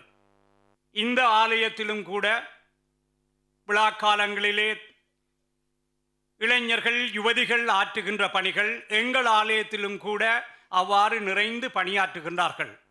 அவர்களுடைய கால சூழ்நிலையும் அவர்களுடைய வாழ்க்கை நிலைமையும் எங்களை போன்று பல மணித்தியாலங்களை இவ்வாறான விழாக்களிலும் இவ்வாறான வழிபாட்டுகளிலும் செலுத்தி கொள்ள முடியாதிருக்கின்ற ஒரே ஒரு காரணம்தான் அவர்கள் இன்றைய தினம் இங்கே சமூகமளிக்காதிருக்கின்றார்கள். நிச்சயமாக மாலை வருவார்கள், வருகின்ற ஆலய பணிகளிலும் பங்கு கொள்வார்கள். எங்களுடைய சமயமும் தமிழும் நிலைத்திருக்கும், வாழ்ந்திருக்கும். புலம்பெயர்ந்தல் நாட்டில் நிச்சயமாக அதற்கு எந்த இடையூறும் இருக்காது என்று இந்த நேரத்திலே நாங்கள் எல்லோரும் ஏற்றுக்கொள்வோமாக. இதற்கு மத்தியில் தாயகத்திலே எங்களுடைய சைவமும் தமிழும் எவ்வாறு இருக்கின்றது என்பதை நாங்கள் சிந்தித்து பார்க்க வேண்டிய ஒரு காலகட்டம்தான் இந்த மகாநாடுகளிலே நாங்கள் பேசப்பட சிந்திக்கப்பட வேண்டியது. ஆறுமுக நாவலர் அவர்கள் வாழ்ந்த காலத்தில் எவ்வாறு சமயத்தை வளர்க்க வேண்டும் என்று ஆதங்கப்பட்டு இருந்தார்களோ அதே போன்ற ஒரு சூழ்நிலைதான் இன்று தாயகத்திலே இருக்கின்றது. எல்லா இடங்களிலும் யாழ்ப்பாணத்தை மட்டுமல்ல, குறிப்பாக கிழக்கு மாகாணத்தில் இன்று முழுமையாக அறநெறி பாடசாலைகள் அமைக்க வேண்டிய ஒரு துர்ப்பாக்கிய நிலைக்கு நாங்கள் இருக்கின்றோம். நேற்றைய தினம் கணேசமூர்த்தி அவர்களும் கூட குறிப்பிட்டிருந்தார்கள். மன்னாரிலே ஒரு மகாநாடு, சைவ மகாநாடை நடத்தியிருந்தார்கள். அந்த மகாநாட்டிற்கு அடியேனும் கலந்திருந்தேன். ஏராளமான கூட்டம், சிறப்பாக அந்த மகாநாடு நடைபெற்றது. ஒரு விழிப்புணர்வான அந்த மகாநாடு. அவ்வாறான மகாநாடுகள் அமைய வேண்டி இருக்கின்றது. தாயகத்தில் அறநெறி போதனைகள் தேவையாக இருக்கின்றது. சமய மாற்றமும் எங்களுடைய சமயங்களுக்குள்ளே தவறான ஊடுருவல்களை ஏற்படுத்துகின்ற பிற சமய ஆதிக்கம் எங்களுடைய தாயகத்திலே இப்பொழுது மேலோங்கி வருகின்றது என்பதை நாங்கள் எல்லோரும் அறிந்து கொள்ள வேண்டும். முடிந்த அளவு உங்களுடைய பங்களிப்புகள் எல்லாம் அவ்வாறான நிகழ்வுகளுக்கு அமைய வேண்டும் என்று இந்த தருணத்திலே, இந்த மகாநாட்டிலே ஒரு அறைகூவலாக வைக்கின்றேன். எங்களுடைய ஆலயம் அதற்கான பணியை முன்னெடுத்து கொண்டிருக்கின்றது. கிழக்கு மாகாணத்தில் சம்பூர் என்று, சம்பூருக்கு அருகாமையிலே 11 சிறிய கிராமங்கள் இருக்கின்றன. மிகவும் பின்தங்கிய நிலையில் இருக்கின்ற அந்த கிராமங்கள் பழங்குடி மக்கள் என்ற ஒரு அமைப்போடு அந்த 11 கிராமத்தை சேர்ந்தவர்கள் ஒரு அமைப்பை உருவாக்கி தங்களுடைய வாழ்வாதாரத்தையும் சமயத்தையும், அவர்கள் அத்தனை பேரும் சைவ சமயத்தை சார்ந்தவர்கள், இன்று மதமாற்றம் செய்யப்படுகின்றார்கள். அவர்கள் முடிந்த அளவு சைவத்தோடு இருப்பதற்கு பெரும் உதவியை நாடி நிற்கின்றார்கள். எங்களுடைய ஆலயம் அங்கே 2-3 இடங்களில் அறநெறி பாடசாலைகளை, கட்டிடங்களை அமைத்து அதற்கான பணியை எடுத்துக்கொண்டிருக்கின்றது. அவ்வாறு இங்கே லண்டனில் இருக்கின்ற மற்ற ஆலயங்களும் ஆங்காங்கே இருக்கின்ற இடையூறுகளை அறிந்து உதவிக்கரம் கொள்ள வேண்டும் என்று இந்த தருணத்திலே அன்போடு கேட்டு, அதற்கு முன்னோடியாக இந்த மகாநாடுகள் அமைய வேண்டும் என்று இந்த தருணத்திலே விண்ணப்பமாக அதை நான் வைத்து உங்கள் எல்லோருக்கும் மனமார்ந்த நன்றிகளையும் என்னுடைய இந்த உரையை கேட்டுக்கொண்டிருந்தமைக்காக மீண்டும் ஒரு நன்றியையும் கூறி அமர்கின்றேன். நன்றி, வணக்கம். நன்றி.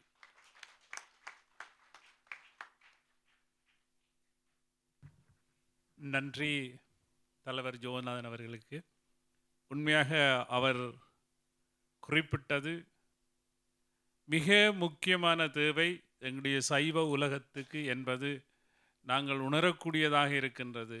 ஆலயங்கள், சைவ மக்கள்கள் எல்லோரும் சேர்ந்து, நான் நேற்றும் குறிப்பிட்டிருந்தேன், அங்கே மன்னாரை வச்சு கொண்டு நான் இந்த கதையை கூறுகிறேன். அறநெறி பாடசாலை மன்னார் மாவட்டத்தில் 66 அறநெறி பாடசாலை இருக்கின்றது. 125 தொண்டர் ஆசிரியர்கள் இருக்கின்றார்கள். 3200 பிள்ளைகள் ஆங்காங்கே கிராமங்களிலே கற்றுக்கொண்டிருக்கின்றனர். அவர்களெல்லாம் ஆகக்கூடின வயது 11 வயது 12 வயது தான். மற்றெல்லாம் சின்ன சின்ன பிள்ளைகள். அந்த ஆசிரியர்கள் என்ன செய்கிறார்கள் என்றால் அவர்களுக்கு ஒரு ஊதியமும் இல்லை. அவர்கள் தொண்டாற்றுகிறார்கள். வேந்து நல்ல வேலை வந்தோடனே போயிடுறார்கள். ஒரு நாளைக்கு செய்வார்கள், ஒரு நாளைக்கு இல்லை. அதோடைய அவர்கள் சம்பளம் இல்லாமல் செய்கின்றார்கள். அந்த பிள்ளைகளுக்கு ஒரு தேத்தண்ணி ஒரு வடை அந்த நேரத்தில் கொடுக்கறதுக்கு அவர்களால் முடியாமல் இருக்கின்றது. ஏனைய மதத்தவர்கள் மிக அருமையாக ஞாயிற்றுக்கிழமைகளில் அவர்களுடைய போசாக்கு நிறைந்த போசனத்தை மதிய வேளை உணவாக கொடுக்கின்றார்கள். இந்த பிள்ளைகள்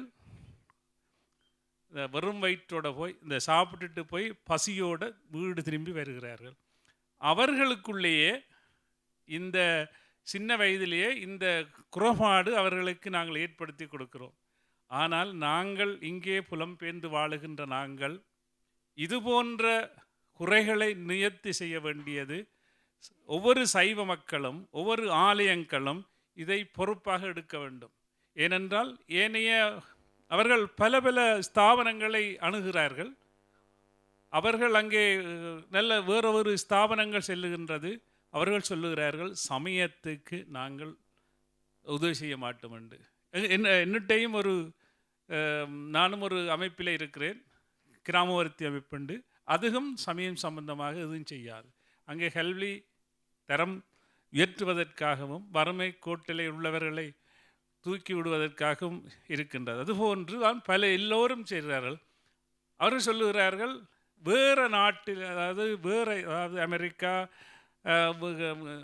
மிஷின்கள் எல்லாம் வந்து அருமையாக அங்கே பணத்தை கொடுத்து தங்களுடைய மதத்தை பாதுகாக்கிறது மட்டுமல்ல ஏனைய மதங்களையும் தங்கள் வசம் படுத்துகிறார்கள். நாங்கள் வெளியில் இருக்கின்றவர்கள் இதிலே கவனம் செலுத்தவில்லை. ஆனால் வெளியில் இருக்கிறவர்கள் கவனம் செலுத்தினால் நாங்கள் அங்கே இருந்து எங்களுடைய நேரங்களையும் காலங்களையும் செலவிட்டு செய்யலாம் என்று அவர்கள் கேட்கின்றார்கள். அதைத்தான் நேற்றும் குறிப்பிட்டிருந்தேன். அதை இங்கே திருவாளர் ஜோநாதன் அவர்கள் தலைவர் பேசியிருக்கின்றார்கள். அவருக்கும் அந்த நிலை அங்கே கண்டு அறிந்தவர். அவர் வந்து கனசுக்கியம்மன் கோயிலால் 2000 பவுன்களை அவர்களுக்கு கொடுத்திருக்கின்றார். அவர்கள் எனக்கும் ஒரு பிரதி அனுப்பியிருந்தார்கள். ஒரு ஆசிரியைக்கு 500 ரூபாப்படி 9 மாதங்கள் தாங்கள் அந்த பணத்தை கொடுப்பதற்கு முன் வந்திருக்கிறோம் என்று. அவர்கள் இன்னும் வெவ்வேறு ஆலயங்களிலேயும் தங்களை அறிமுகப்படுத்திவிட்டால் வருகின்ற ஒவ்வொரு சைவத்தை சேர்ந்தவர்களும் அங்கே வந்து போனால் அந்த நிலையை கண்டால் கண்டிப்பாக செய்வார்கள் என்று அவர்கள் நம்புகிறார்கள். இந்த வேண்டுகோளை நான் இந்த இடத்திலே உங்களுக்கு முன்வைக்கின்றேன். அடுத்த நிகழ்வாக இதுவரை நாங்கள் எதிர்பார்த்து கொண்டிருந்த எங்களுடைய ஆதீனம், நல்லை ஆதீனம் மகா சன்னிதானம், எங்களுக்கு இருக்கின்ற ஒரே ஒரு சன்னிதானம் எங்களை எல்லாம் அடையாளப்படுத்தி கொண்டிருக்கின்றது. இலங்கை தமிழரை அடையாளப்படுத்தி கொண்டிருக்கின்ற ஒரு சன்னிதானம். அவர் இங்கே வந்திருக்கின்றார். அவர் நல்ல பேசுவார். அவரும் அங்கத்தே குறைகளை இங்கே எங்களுக்கு எடுத்து குறைத்து அருளாசி வழங்குவார்.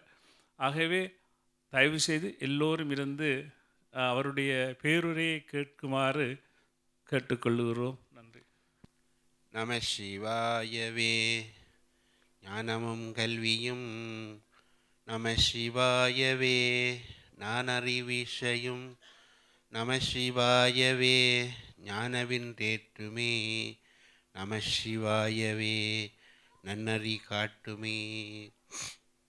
நெல்லை குருமணியின் பாதம் பணிந்து ஊசியம்பதியை ஆண்டு கொண்டிருக்கின்ற அண்ணாமலை பெருமானுடைய திருவடிகளை வேண்டி இந்நிகழ்ச்சிக்கு ஆசியுரை வழங்கி இந்த லண்டன் நகரை அலங்கரித்து கொண்டிருக்கின்ற மகேஸ்வர சிவாச்சாரியார் எங்கள் ஈழத்தமிழர்களோடு ஒன்றிணைந்து தன்னுடைய அறப்பணிகளையும் அருள்பணிகளையும் தந்து கொண்டிருக்கின்ற நாகநாத சிவாச்சாரியர் அமெரிக்கா நாட்டிலிருந்து சைவமும் தமிழும் போற்றி வளர்த்து எங்களை தலைநிமிந்து வைக்கின்ற வேலன் போதிநாத சுவாமிஜி அவர்கள், இந்நிகழ்ச்சியினுடைய தலைவர் அவர்கள், ஒன்றியத்தினுடைய தலைவர் திரு ஜோகநாதன் அவர்கள், செயலாளர்கள், உறுப்பினர்கள், இலங்கையிலிருந்து வருகை தந்து இன்று உலகம் முழுவதும் எங்கெல்லாம் சைவத்தமிழ் விழா நடைபெறுகின்றனவோ அங்கெல்லாம் இந்த அடையாளம் என்பது மிக முக்கியம். ஆடை பாதி ஆள் பாதி என்று சொல்லுவார்கள். இந்த அடையாளத்தை வைத்துத்தான் நாங்கள் முதல் இந்த யூசியம் சிவங்கோயில் நடைபெற்ற சைவ மகாநாட்டுக்கு வரக்கூடியதாக இருந்தது. ஏனென்றால் இந்த நந்திக்கொடி வாசலிலே அடையாளம் காட்டிக்கொண்டே இருந்தது. ஒரு தேசிய கொடிகள் போன்று இன்றைக்கு உலகம் முழுவதும் திரு தனபாலா எடுத்த முயற்சி இன்று 15 வருடங்களாக ஒரு வெற்றியினுடைய அடையாளமாக இந்த நந்திக்கொடி எங்கும் பறந்து கொண்டே இருக்கின்றன. நீங்கள் சற்று சிந்திக்க வேண்டும். இலங்கையிலே கூட தேசிய கொடியை விட வேறு எந்த கொடியும் போட முடியாது. அதற்கு ஈக்குவலாக சமனாக இன்று நந்திக்கொடி பாடசாலைகளிலே, தேசிய விழாக்களிலே, அரசாங்க விழாக்களிலே பறக்கச் செய்த பெருமை திரு தனபாலா அவர்களுக்குரியது. அதனாலே தான் திருவாவூர் ஆதீனம் இந்த செயலை பார்த்து, என நந்தி என்றால் அது மாடு சாணம் போடும், சலம்பிடும், அழுக்கான வேலை செய்யும், நல்ல பால் கறக்கலாம், வெட்டி சாப்பிடலாம். இதுதான் நாங்கள் கண்ட நந்தி. ஆனால் தனபாலா கண்ட நந்தி தர்மத்தின் தேவதை, தர்ம அடையாளம். இதனுடைய அடையாளத்தை வைத்துத்தான் இந்த மனிதகுலம் வாழ வேண்டும் என்பதற்காகவே அவருக்கு விடைச்செல்வர் என்ற கொடியை பட்டத்தை திருவாவூர் ஆதீனம்தான் நாவலர் பெருமானுக்கு நாவலர் என்ற பட்டம் கொடுத்தது. அந்த பெரிய ஆதீனம் தனபாலாவை அழைத்து விடைச்செல்வர் என்ற பட்டம் கொடுத்து இன்று இந்த தோரணம், குறித்தோலையிலே தோரணம் போடுவது சிரமம், வாழை கட்டுவது சிரமம். இந்த அடையாளம், நந்தியினுடைய அடையாளம் எவ்வளோ அழகாக இருக்கின்றது. இந்த மண்டபம் நேற்றைக்கும் பார்த்தேன் கனவுக்கு அம்மன் ஆலயத்திலே.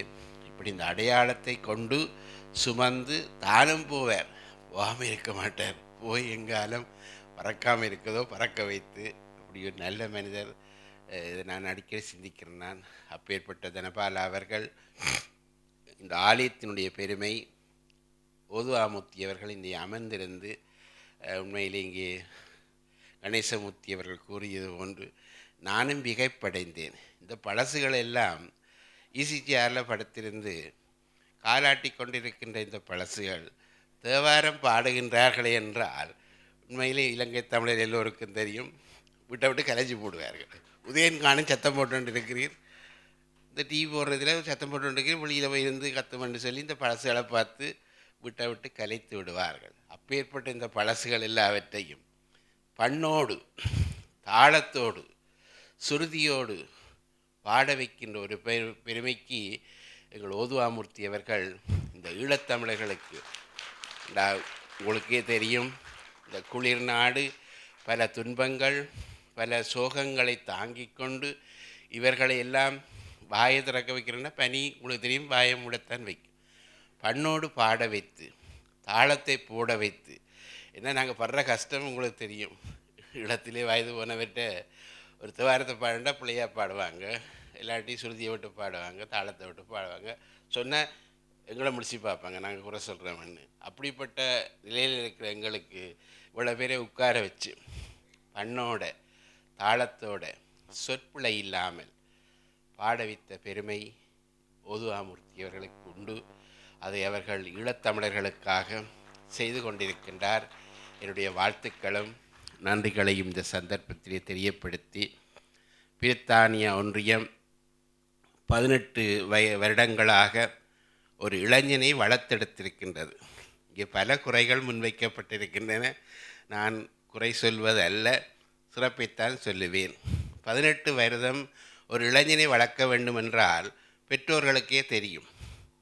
10 ஒன்று செய்யும், 11 ஒன்று செய்யும், 12 ஒன்று செய்யும், சொல்லி கேட்காது, கொடுத்த சாப்பாடை சாப்பிடாது, எறிஞ்சு விட்டு போகும்.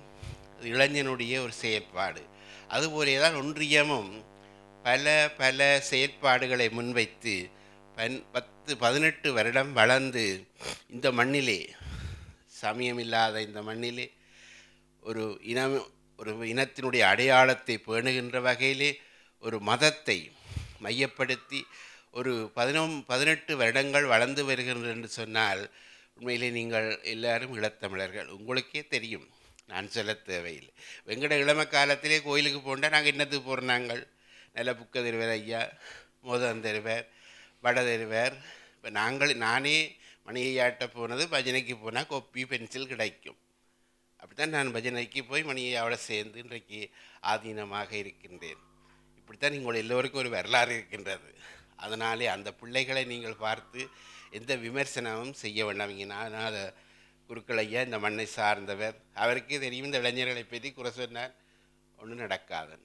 நீ செய்கிறது சரி தம்பி, ஆனால் சற்று சிந்தித்து செய்ய என்று சொன்னால் அவன் செய்வான், செய்ய மாட்டான் என்று இல்லை.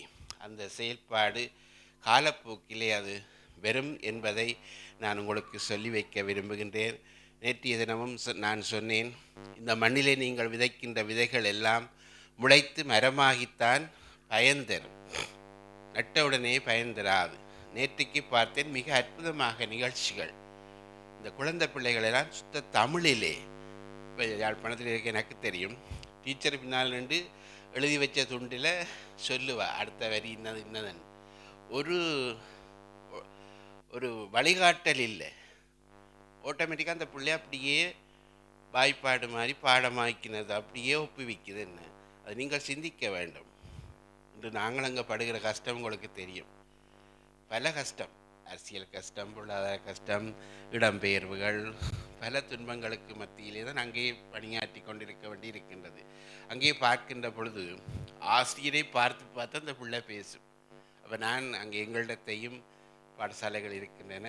அப்போ ஆசிரியருக்கு சொல்லி கட்டுப்பாடு, நீர் முன்னுக்கு போயிடும்.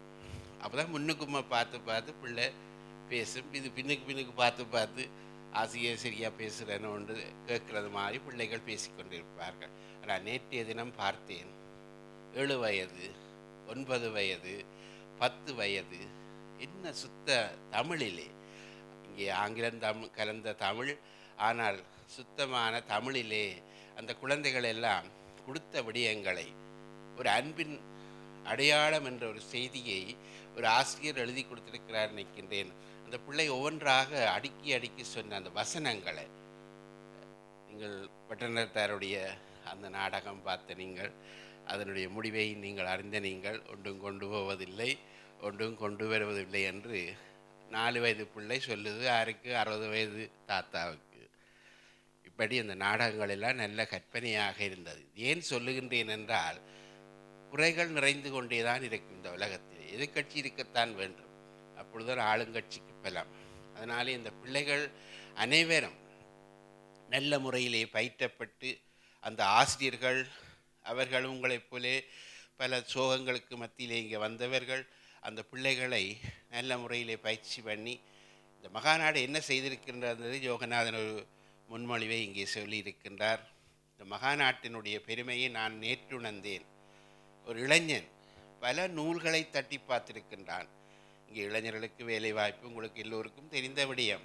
படிப்பு, வேலை, ஓய்வு, நிடநிலையிலே சாப்பிட்றார்கள், போட்டெடுப்பை மாற்ற நேரமில்லை.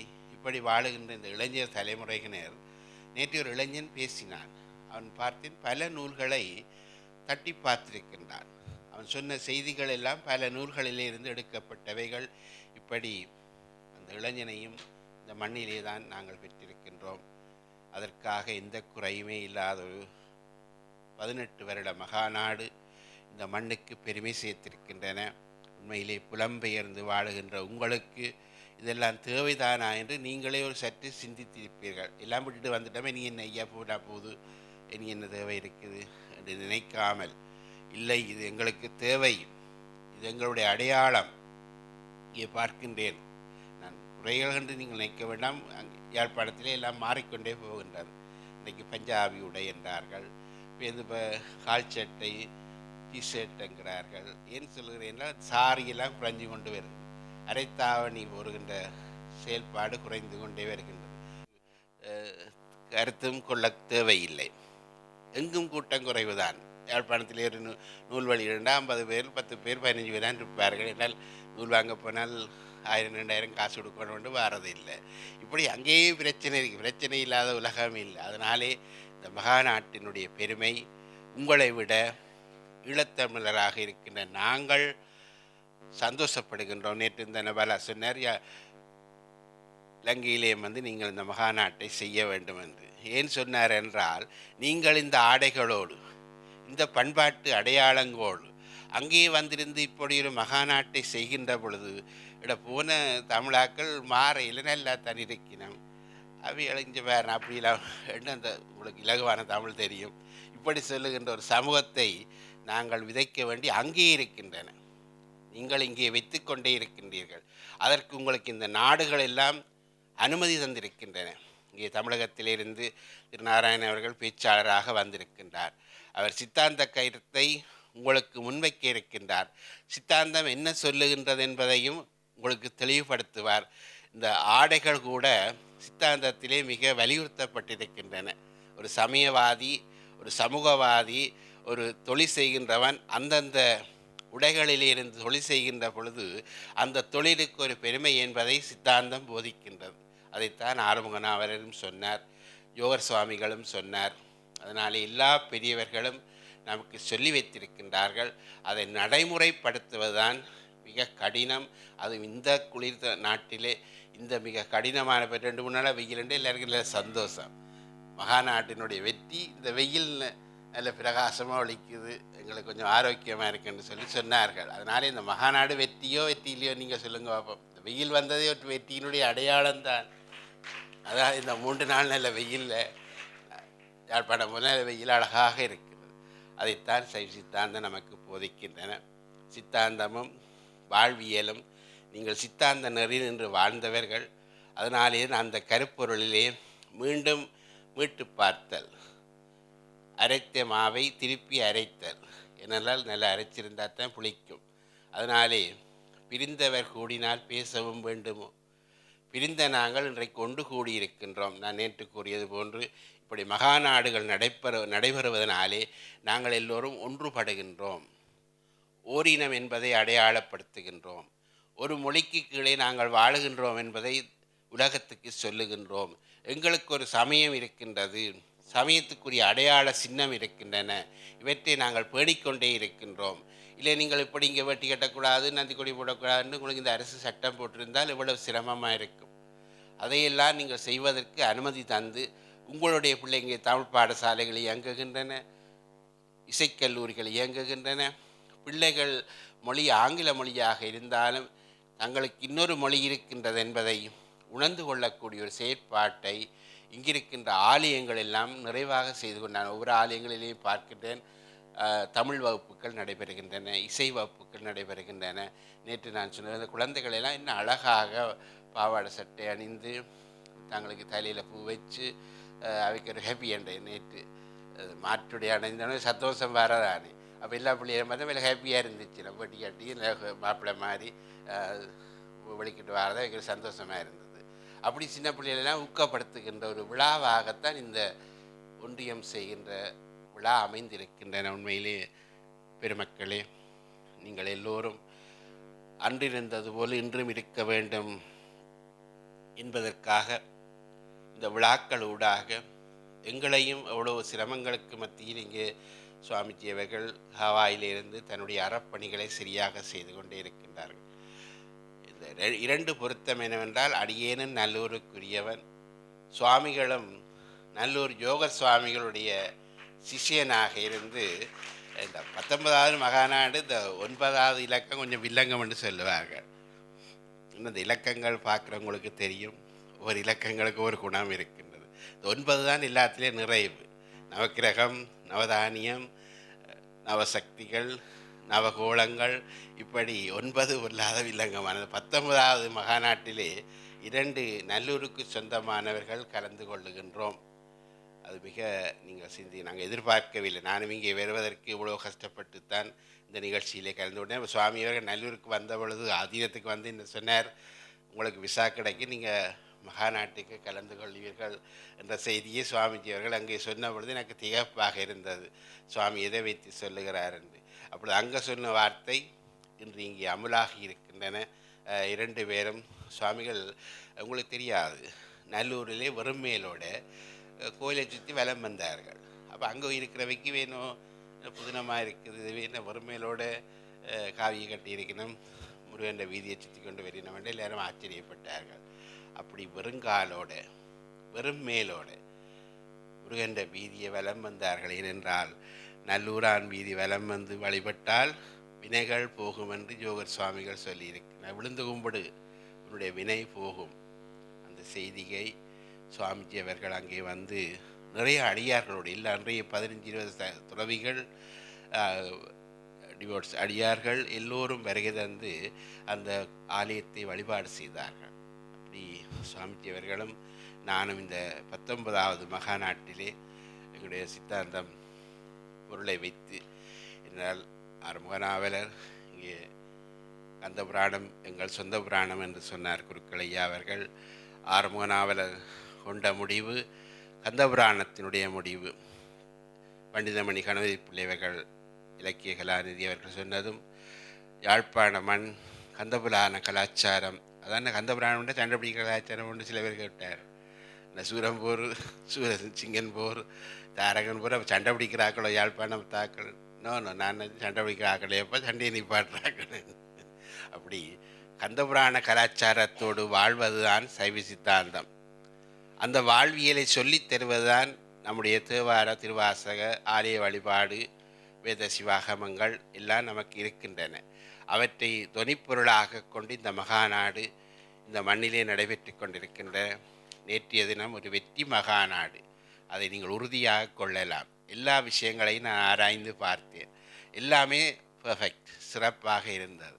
எல்லா நிகழ்ச்சிகளும், உணவு நல்ல யாழ்ப்பாண சாப்பாடு, உணவு எல்லாமே ஓகே. அதனாலே நேற்றைய மகாநாடே ஒரு முத்து, அதாவது மகுடம் சூரிய போன்று ஒரு மகாநாடு. அதனுடைய தொடராக இன்று இந்த யூசியம் சிவன் ஆலயத்திலே, இந்த மண்டபத்திலே இங்கே இருக்கின்ற பெரியவர்கள் எல்லோரும் சேர்ந்து இந்த மகாநாட்டை நீங்கள் நடாத்தி கொண்டிருக்கின்றீர்கள்.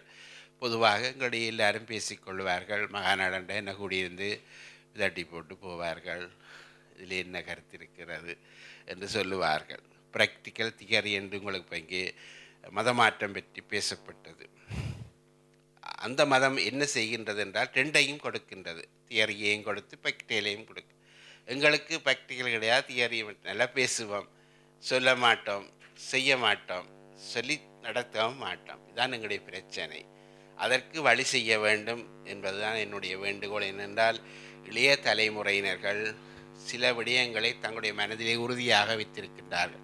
இப்போ நான் செருப்பு கழட்டினாக்காக இந்த பிள்ளையும் கலட்ட வேணும் என்று நான் நிற்கக்கூடாது. இதுதான் எங்களுக்கு இருக்கிற மெயின் பிரச்சனை. நான் செய்து விட்டு இப்போ நாங்கள் என்ன சொல்லுவோம், அப்பா அப்பாடைய அப்பா அப்பாடைய அப்பா சொன்னார், அதை செய்து கொண்டிருக்கின்றோம். இன்றைய பிள்ளைகள் நீங்கள் சொல்வதை செய்வதற்கு தயாரில்லை. அவர்கள் கேள்வி கேட்கிற பிள்ளைகளாகத்தான். இங்கே மட்டும் இல்லை, எங்களுக்கு நர்சரி டீச்சர் பிள்ளைகள் கேட்குற இன்னும் எடுக்கறி டீச்சர் ஆனாவே சொல்லித்தர்றா, ஆனா படிச்சுத்தான் அகைனம் படிக்க வேணும்ன்றது அவனுக்கு தெரியாது. அப்போ நர்சரி என்பது ஆரம்ப பாடம், அது அவனுக்கு தெரியாது. என்ன ஒவ்வொரு நாளும் டீச்சர் ஆனாளுதுன்னு சொல்கிறான்னு நர்சரி பிள்ளைகள் என்னோட கிளம்புவார்கள். ஆனால் அகைனம் படித்தால் தான் யூனிவர்சிட்டி போகலாம் என்பது அவனுக்கு தெரியாது. அதுபோலேயே தான் இந்த சமய வாழ்க்கை என்பது மிக கடினமான பாதை. எல்லோரும் சைவமாக வாழ்ந்து விட முடியாது.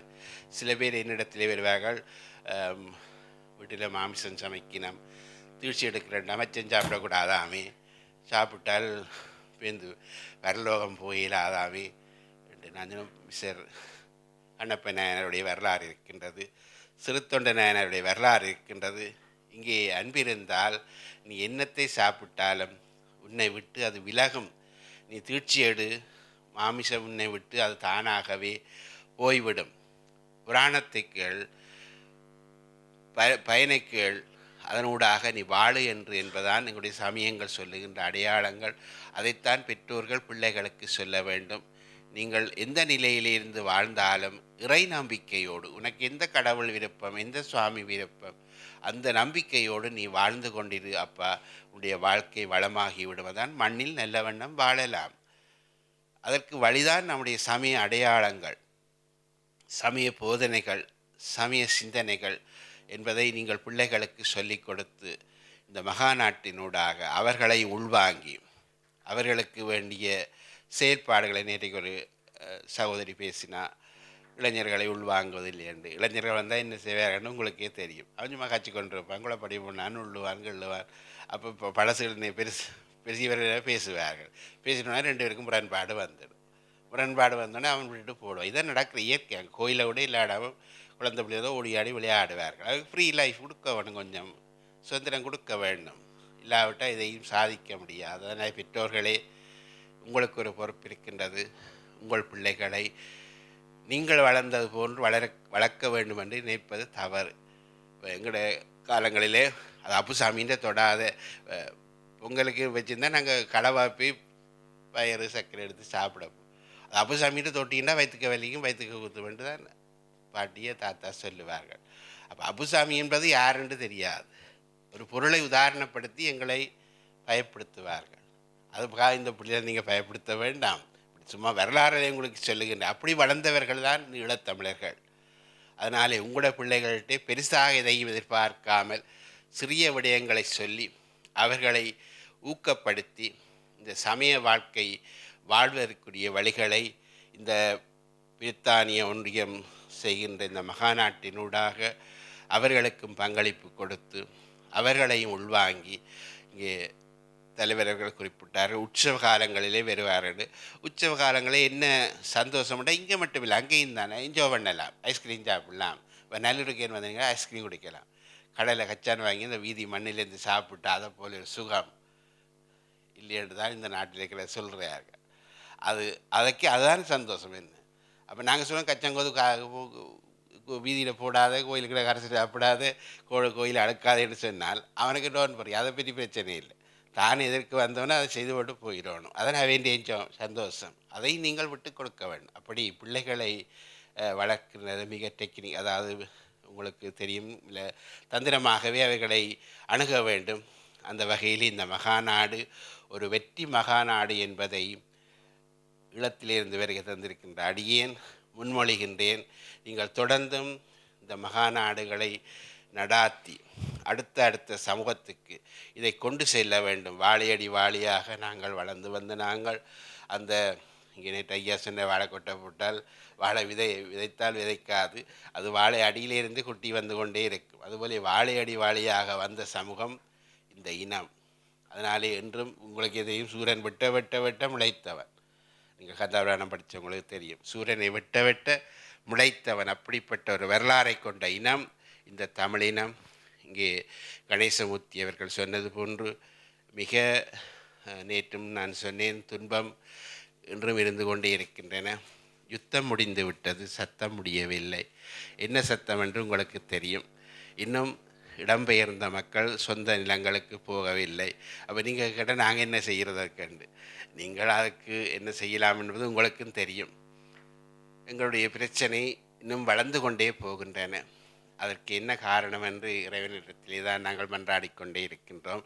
அந்த வகையிலே அங்கே பல தேவைகள் இருக்கின்றன. உங்களால் என்ன முடியுமோ பணம் கொடுக்கலாம், பொருள் கொடுக்கலாம். இப்போ உங்களோட வீட்டில் நான் பார்க்கின்றேன், பாவித்த பொருள்கள் எவ்வளவோ பாவனைக்கு இல்லாமல் பிள்ளைகள் கொஞ்சம் காலம் பாவிச்சுட்டு போட்டு விடுவார்கள். கம்ப்யூட்டர், டெலிஃபோன், அப்படி சில தேவையற்ற பொருட்கள் அவையற்ற நீங்கள் ஒரு லக்கேஜ் பண்ணி ஒரு குறிப்பிட்ட மாவட்டத்துக்கு அனுப்பினால் அங்கே இருக்கின்ற பிள்ளைகளும் உங்களோட பிள்ளைகள் போல ஒரு கொஞ்ச காலம் சந்தோஷத்தை அனுபவிப்பார்கள். மட்டக்களப்பிலே கூட எனக்கு விண்ணப்பம் தந்தார்கள். நான் லக்கேஜில் எடுத்துட்டு வர முடியாது, இங்கே சொல்லுகின்றேன். அதுக்கான அம்மன் கோயிலூடாகவோ மியூசியம் சிவன் கோயிலூடாகவோ அந்த பொருட்களை நீங்கள் அனுப்பி வைத்து அந்த பிள்ளைகள் அங்கே சந்தோஷமாக இருப்பதற்குரிய வழிகளை செய்யலாம். என்பதை இந்த இடத்திலே இந்த மகாநாட்டிலே உங்களுக்கு தெரியப்படுத்தி கணேசமூர்த்தி அவர்கள் சொன்ன ஆதங்கம் மன்னாரிலே மிக வேகமான மத மாற்றம் ஏற்படுகின்றன. அவர்களுக்கு போதகர்கள் இருக்கின்றார்கள், சிஸ்டர்ஸ், அதாவது ஃபாதர் சிஸ்டர் என்று 2 பேர் இருக்கிறார்கள். போய் என்ன தேவை, ஏன் அழுகிறாய், உனக்கு என்ன பிரச்சனை, இந்த பிரச்சனைக்கு நான் என்ன வழி செய்ய முடியும் என்பதை அந்த சமயம் முன்மொழிந்து கொண்டிருக்கின்றன. எங்களிடத்தை உங்களுக்கே தெரியும், ஏன் அந்த வீட்டை போனீர், ஏன் அங்கே போய் தண்ணி சாப்பிட்ட நீர், அங்கே வேலை தொடலாமோ என்ற கேள்வி இன்றும் இருக்கொண்டே இருக்கின்றன. உங்களை நான் சொல்கிறது விளங்கி இருக்கொண்டு நினைக்கின்றேன். அப்படி சில விஷயங்களை நாங்கள் செய்யப்போக எங்களுக்கு எதிர்ப்புகள் வருகின்றன. அவையில் தொடக்கூடாதுல உங்களுக்கு தெரியாதோ, ஏன் தொட்ட நீர் என்று கேட்டால் அது தர்மம் அல்ல. அதனாலே நாங்கள் அப்படி செய்ய முடியாத ஒரு சூழ்நிலையை தான் எங்களுடைய சமயத்து தலைவர்கள் இருக்கின்றோம். அந்த வகையிலே மேற்று மதத்தவர்கள் நேரடியாக அவருடைய வீட்டுக்கு சென்று அவர்களை தூக்கி வளர்த்தி அவர்களுக்கு வேண்டிய உபச்சாரங்களை செய்வதனாலே தான் இந்த மதமாற்றம் என்ற சொல்லு இருந்து கொண்டே இருக்கின்றன. அதனாலே மதம் மாறாமல் இருப்பதற்கு நீங்கள் முடிந்தளவு உதவிகளை செய்யலாம். ஒவ்வொரு ஆலயங்களும் இங்கே தங்களால் முடிந்த அன்பளிப்புகளை உதவிகளை இங்கே இந்து மாமன்றம் எங்களுடைய வரைந்து போன திரு நீலகண்டன் அவர்கள் இருக்கின்ற காலங்களிலே மிக இந்த மகாநாட்டிலே பல மகாநாட்டிலே அவரும் கலந்து கொண்டவர். மிக சிறப்பான முறையில் இந்து மாமன்றம் தன்னுடைய பணிகளை கரங்களை எங்கெல்லாம் அழுகுரல் கேட்கின்றனவோ அங்கெல்லாம் இந்து மாமன்றத்தினுடைய கை நீண்டது. அதனாலே தான் நாங்கள் இன்றும் இந்துக்கள் தலைமிந்து நிற்கின்றோம். இந்த ஏனைய மதங்கள் தங்களுடைய பணிகளை செய்கின்றன. எங்களுடைய மதத்துக்கு பல ஆலயங்கள் இருக்கின்றன, பூஜை நடைபெறுகின்றன, திருவிழாக்கள் நடைபெறுகின்றன. வெளிநாடுகளிலிருந்து வந்தவர்கள் கோயிலை கட்டி கும்பாபிஷேகம் பண்ணி விட்டு வருகின்றார்கள்.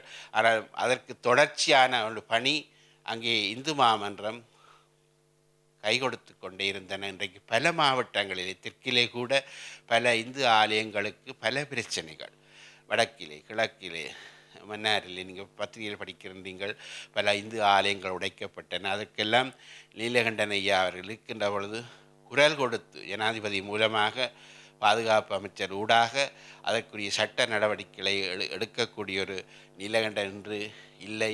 அவருடைய ஆத்மா சாந்தியடைய வேண்டும் என்று நாங்கள் இந்த ஒன்றியத்தின் சார்பிலே பிரார்த்தனை செய்கின்றோம். ஏனென்றால் அவர் ஒருவர்தான் மும்மொழியும் தெரிந்தவர். எல்லாரும் இருக்கின்றார்கள், ஆனால் அவர் துணிந்து ஜனாதிபதியோடு பேசுவார், பாதுகாப்பச்சரோடு பேசுவார். இன்றைக்கு தெரியும் உங்களுக்கு, திருக்கேஸ்வரத்திலே கூட என்ன கொடி கேட்டார், என்னங்க அந்த கடலுக்கிட்ட கொண்டு சாமியை வச்சுக்கிறீங்க, சிட்டியில் டவுனில் வச்சா என்னண்டு, நான் எங்கள்ட சாமி கடலுக்கிட்டா இருப்பாருண்டு. அப்படி மன்னர் திருக்கேஸ்வரம் பாலாவிக்கு கரையிலே எம்பெருமான் எழுந்தருளியிருந்து ஞானசம்பந்த பெருமான் போற்றி பாடினார். இன்று அந்த ஆலயம் திரு நீலகண்டனுடைய விடாமுயற்சியாலே கருங்கல் திருப்பணியாக, நீங்கள் தமிழ்நாட்டுக்கு சென்றவர்களுக்கு தெரியும், தமிழ்நாட்டில் இருக்கின்ற பாடல் பெற்ற ஸ்தலங்கள் போன்று முழுமையான ஒரு கருங்கல் திருப்பணியாக ஆலயம் அமைந்து கொண்டே இருக்கின்றன. அதற்கு மூல காரணமாக இருந்தவர் திரு நீலகண்டன் அவர்கள். என்ற ஜனாதிபதியோடு பேசாமல் சில விஷயங்கள் செய்ய முடியாது. அவரோடு நேரடியாக தொடர்பு கொண்டு பேசி அதற்குரிய விடயங்களை சொல்லி இன்று அந்த ஆலயம் ஒரு அரவாசி பணி நிறைவேற்றி கொண்டே இருக்கின்றன. கூடிய விரைவிலே கும்பாபிஷேகம் நடைபெறும், நீங்கள் எல்லாம் வரலாம், வந்து தரிசிக்கலாம் என்ற செய்தியையும் சொல்லி திரு நீலகண்டன் அவருடைய ஆத்மாவுக்காக நாங்கள் எல்லோரும் பிரார்த்தனை செய்கின்றோம். ஏனென்றால் தொடர்ச்சியாக முதல் கைலாச பிள்ளை, உங்களுக்கு தெரிஞ்சிருக்கும் எல்லாம், கைலாச பிள்ளை அவர்கள் இருந்தார்கள், திரு நீலகண்டன் அவர்கள் இருந்தார்கள், கதிராமநாதன் என்றவர் இருந்த. தொடர்ச்சியாக இந்து மாமன்றத்துக்கு பல இடைவெளிகள் வந்தன. அவர்கள் எல்லோரும் இந்த மகாநாட்டிலே கலந்து கொண்டவர்கள். அப்பேற்பட்ட சிறப்பாளர்களை நாங்கள் இன்று இறந்து விட்டோம். அதனால் எங்களுக்கு குரல் கொடுக்கக்கூட ஒரு துணிந்து குரல் கொடுக்க, உங்களுக்கே தெரியும், குரல் கொடுத்தா என்ன நடக்கும்னு உங்களுக்கு தெரியும். அந்த துணிவு எல்லோருக்கும் பெறுவதில்லை. அந்த துணிவோடு வாழ்ந்தவர் நீலகண்டன் அவர்கள். அவர்களுக்கு என்னுடைய அனுதாபத்தை இந்த சந்தர்ப்பத்தை தெரியப்படுத்தி, உண்மையில் ஈழத்தமிழர்களாக இருக்கின்ற நீங்கள் எல்லோரும் சிந்தித்து கொண்டு வாழுகிறீர்கள். உங்களோட பிள்ளைகளும் சிந்திக்கிறார்கள். இலங்கை என்றால் என்ன, ஸ்ரீலங்கா என்றால் என்ன, ஏன் சண்டை நடக்குது என்று கேட்பார்கள்.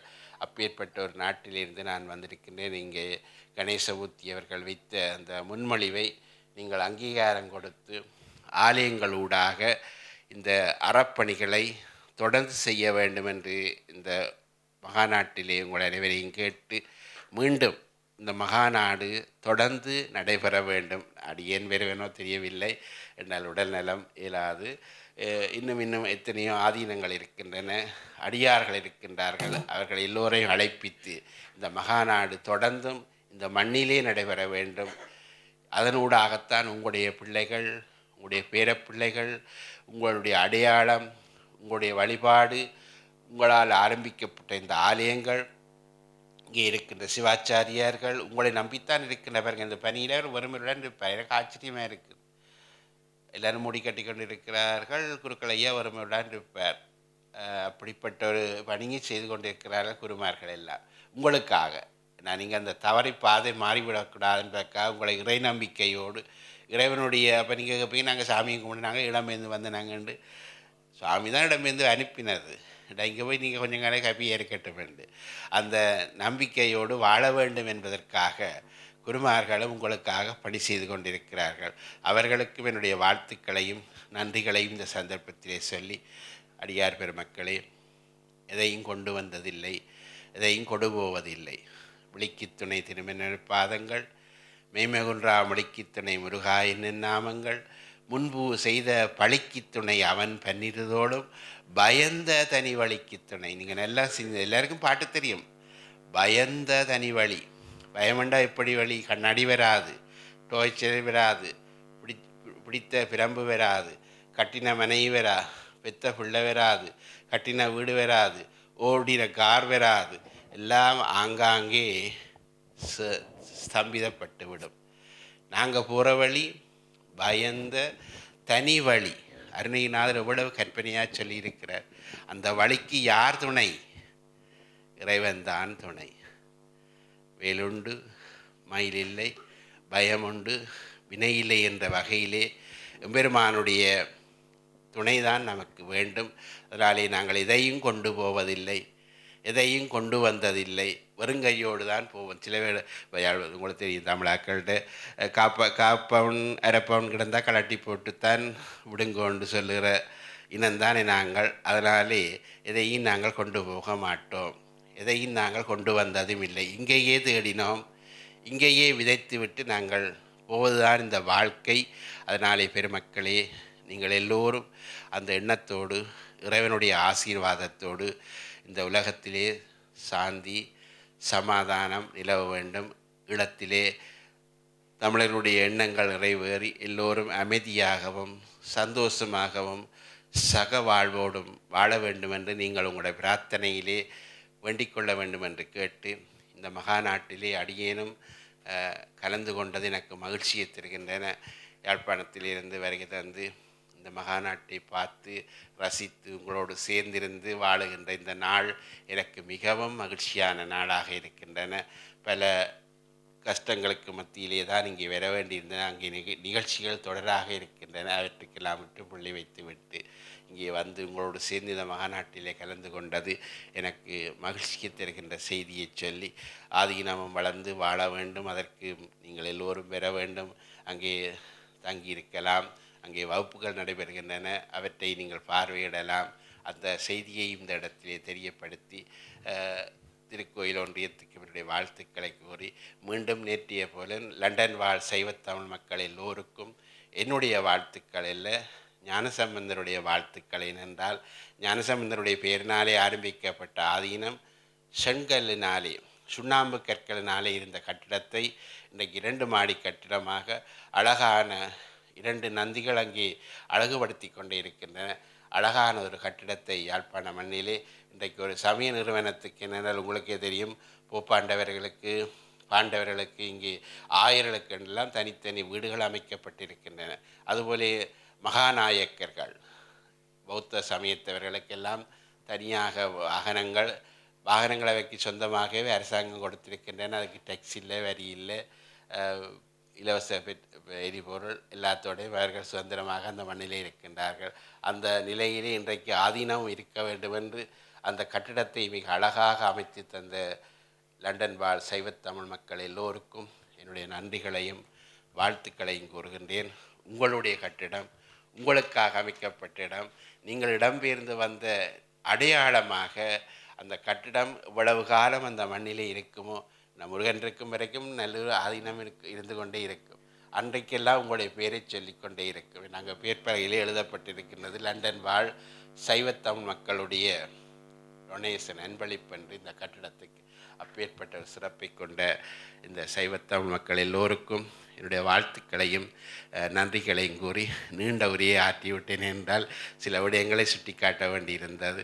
அதற்காக மன்னிப்பையும் வருத்தங்களையும் தெரியப்படுத்தி தொடர்ந்தும் இந்த மகாநாடு வெள்ளி விழா, வைர விழா, நூற்றாண்டு விழா காண்பதற்கு யூசியம் சிவபெருமான், அண்ணாமலை பெருமான், உண்ணாமலையோடு உடன் இருக்கின்ற அந்த அண்ணாமலை பெருமான், முழவு அதிர இருக்கின்ற அண்ணாமலை பெருமான் என்ற தேவாரம் இங்கே ஒழுங்காக பாடப்படுகின்றது. சமயம் சார்ந்த விடயங்கள் செயல்படுத்தும் அதுக்கு ஒரு ஆணிவேர், அதாவது அடித்தளம் இருக்கின்றது. இந்த தேவாரம் பாடுவது இன்றைக்கு முடிந்து விடுவதல்ல, அதனுடைய அத்திவாரம் தொடர்ந்து இந்த ஆலயங்களோடான செயற்பாடுகள் நடைபெற வேண்டும். அதற்குத்தான் இங்கே அத்திவாரம் போடப்பட்டிருக்கிற செய்தியை சொல்லி அண்ணாமலை பெருமான் தொடர்ந்தும் இந்த மகாநாடுகள் நடைபெறுவதற்கு நிறைந்த ஆசீர்வாதத்தை இந்த சந்தர்ப்பத்தில் வழங்க வேண்டும் என்று நல்லூர் முருகப்பெருமானுடைய திருவடிகளையும் வேண்டி உங்கள் எல்லோருக்கும் என்னுடைய வாழ்த்துக்களையும் நன்றிகளையும் கூறி நீங்கள் எல்லோரும் தலை நிமிர்ந்து சைவத்தமிழ் மக்களாக வாழ வேண்டும் என்று இந்த சந்தர்ப்பத்திலே கேட்டு அமைகின்றேன். வம்சம்.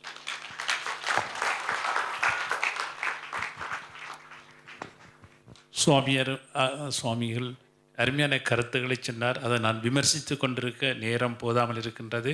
அடுத்ததாக வேலன் சுவாமி அவர்கள் பேச இருக்கின்றார். அவரை பற்றி ஒரு அறிமுகம் தேவை. அதை செய்வதற்காக டாக்டர் மகேஸ்வரன் அவர்கள் இங்கே வந்திருக்கின்றார். அவர்களை பற்றி ஒரு அறிமுகம் செய்து வைப்பார்கள். It's my great privilege to introduce Satguru Bodhinatha Velan Swami, who is the Guru Mahasannidhanam of Kwai Adinam, USA, a 382-acre traditional South Indian monastery dedicated to Saiva Siddhandam, and Kadavul temple dedicated to the Lord Nadaraja, and the world's largest Swayambhu Spatikalingam, for which the Iraivan temple, a handcrafted granite temple, is nearing completion. Satguru Bodhinatha Velan Swami has been the Adinam's head since the founder Satguru Sivaya Subramanya Swami attained Mahasamadhi in 2001. He and the Kawai Adinam, who revere Yoga Swami as their guru, have been creating invaluable high-quality resources about Saivaism for decades. They offer their publications free to download for all those who want to know about Saivaism. Their publication, Hinduism Today, is the best quarterly magazine on all aspects of Hinduism that I have come across in English. Through their charitable arm, the Hindu Heritage Endowment, the Adinam provides endowments for many Saiva temples as well as orphanages, homes for the elderly. The Adinam has personally blessed the consecration of hundreds of temples across the globe and often gifted deities to begin temples, one of which is the Ganesha deity at the Highgate Murugan temple. One of the printed objectives of Kwai Adinam is to protect, preserve, and promote Saiva Hindu religion as embodied in the Tamil culture, traditions, and scriptures of South India and Sri Lanka.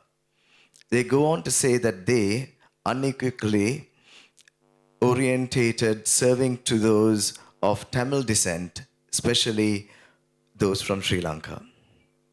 In 2011, he was honored by Adi Saiva Sivacharyas of Tamil Nadu for overseeing a 3-year project that digitized over 1 million inscribed palm leaves to preserve and share with the world 10,000 deteriorating manuscripts, including Saiva Agamas and other important strictures. In addition, he guides the financial and administrative staff of the 4 major non-profit organizations, including the $10 million Hindu Heritage Endowment, for which he was the principal architect under his guru's guidance. So without further ado, may I humbly request Sadguru Bodhinatha Velan Swami to grace us with his words of wisdom. Om Sahana Bhavatu Sahana Bhunaktu Sahaviryam Karavavahai Tejasvinavadi Tamastu Mavit Vishavahai. Om Shanti Shanti Shanti.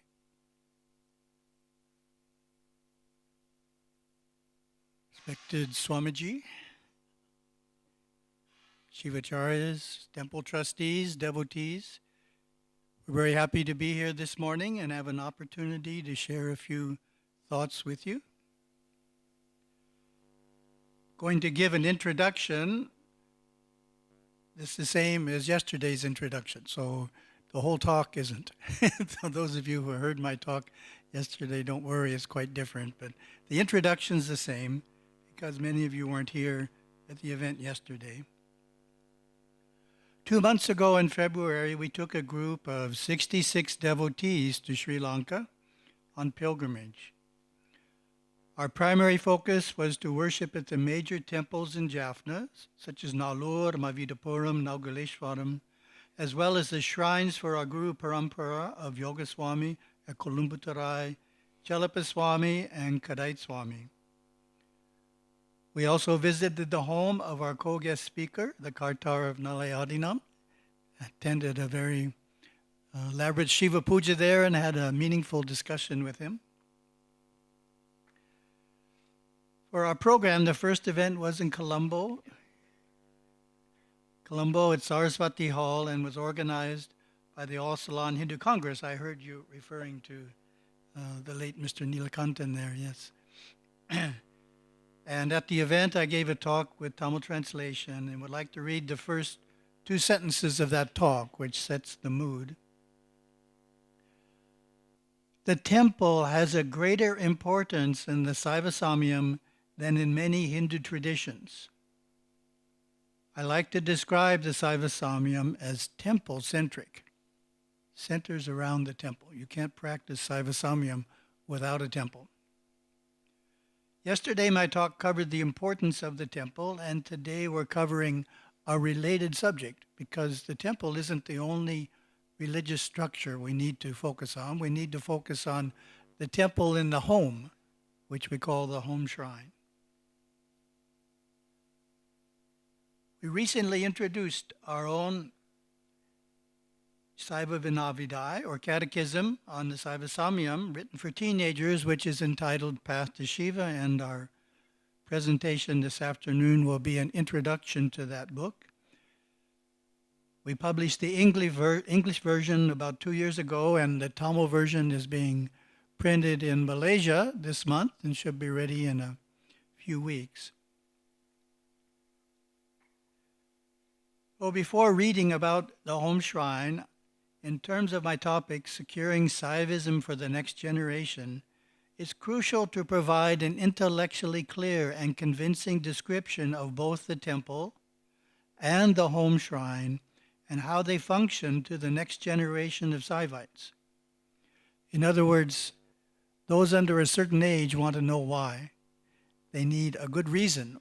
We need to go to the temple. They need a good reason. Why do we need a home shrine? Why do we need to worship there? They're full of questions, and sources of quality answers are needed, and we believe our publications, and particularly the Path to Shiva, when it comes to the temple and the home shrine, gives some excellent answers. So this is how it describes the home shrine. The home shrine is the family's personal temple. It is the heart of the home, a sacred place we go into to be close to God, gods, and the devas. Hindus who are wise and serious about practicing their religion have an entire room for the home shrine. They keep it just for this purpose and maintain it with a temple-like atmosphere. They know that a closet or a shelf is not enough to create a sacred space. In this special room, the family gathers to conduct puja, read scripture, meditate, sing bhajana, do japa and other sadhanas every morning. On holy days, they devote extra time to these practices. As a youth, you can help with the shrine room and make it your special place. You can collect flowers from the garden, help prepare prasadam, and help organize the puja items before the daily worship. Learn the Sanskrit mantras and chant along with your parents. The home shrine should be the most beautiful room in the house. It is adorned with pictures of your Guru lineage. The altar has images of God Shiva, Lord Ganesha, and Lord Murugan. There are oil lamps, incense bells, offering trays, and flower baskets. Each time we return from the community temple, we visit the shrine and light a lamp. This connects it to the temple. If the shrine is kept pure, many devas come and live there, including your own guardian devas. My Guru said, a room is set aside for these permanent unseen guests. It is a room that the whole family can enter and sit in. They can commune inwardly with these refined beings. These devas are dedicated to protecting the family generation after generation. These beings of light bless and protect you, keeping the home secure and peaceful. When we provide a home for God inside our own home, it is easy for the family to be happy. It is easy to get along and love one another. It is easy to feel Shiva's protective presence. End of lesson. In Saiva Vinavidai 2, Arumuga Navalar gives a number of important practices in verses 108 and 109, which we can describe as suggestions for lifestyle based on Saiva Siddhanta. So lifestyle is something we're supposed to focus on at this conference. So those are suggestions for lifestyle based on Saiva Siddhanta. The first is japa of the 5-lettered mantra of Shiva Panchakshara. He continues with iyamam, niyamam, sandhya vandanam, puja to Shiva Lingam, recital of Devaram and Tiruvasagam, service to the Shiva temple, worship at the Shiva temple, and Maheshwara puja, feeding according to one's ability. So those are all specific practices that Arumuga Navalar encourages Saiva Siddhantans to do. Yesterday, our talk covered the Shiva temple, service to the Shiva temple, and the 10 yamas. For some other practices, we need to have the home shrine to perform them, and that is true for the practice of the mantra Namah Shivaya, usually done in home at the home shrine on a daily basis. And this practice, chanting Namah Shivaya, is traditionally taken up after receiving an initiation by a priest or a guru called Samya or Shiva Diksha. So having in place a system for offering this initiation in London would certainly be the ideal, because I don't think the teenagers are getting any type of Diksha here, generally. The home shrine is also the perfect place for the recital of Devaram and Tiruvasagam. A more advanced practice is performing Shiva Puja in the home shrine. So we teach our devotees how to do a Shiva Puja. This type of puja that a devotee does is called Atmartha Puja. It's different than the Parartha Puja done in a temple. It's much simpler. We also teach the niyamas, which are the religious observances, and I wanted to read them because there's lots of lifestyle suggestions in those as well, and these are described in our Code of Conduct chapter in Path to Shiva, Lesson 48. First one is remorse. Be modest and show shame for misdeeds. Recognize your errors, confess, apologize, and make amends. Welcome constructive criticism. Resolve all contention before sleep. Seek out and overcome your own faults. Do not boast, shun pride and pretension. Santosha, an important quality. Contentment. Seek joy and serenity in life. Be happy, smile, and uplift others. Live in gratitude for your health, friends, and belongings. Don't complain about what you don't have. Identify with the eternal you. Live in the eternal now and work for spiritual progress. Dana, giving. Tithe and donate to temples, ashrams, and spiritual organizations. Feed and give to those in need. Freely share your time and talents. Treat guests as God.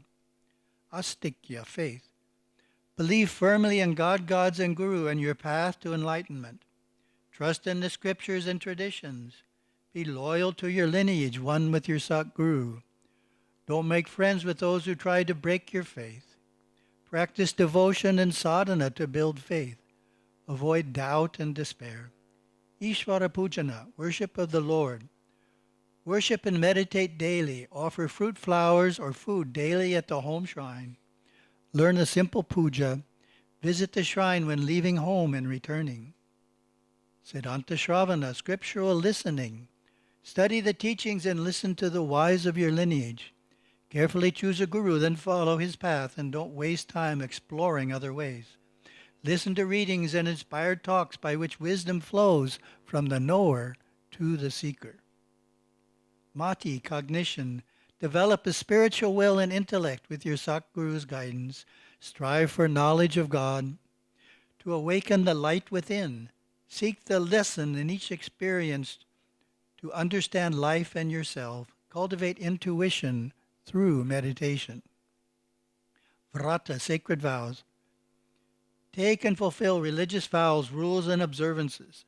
These are spiritual contracts with your soul, your community, and God, gods, and Guru.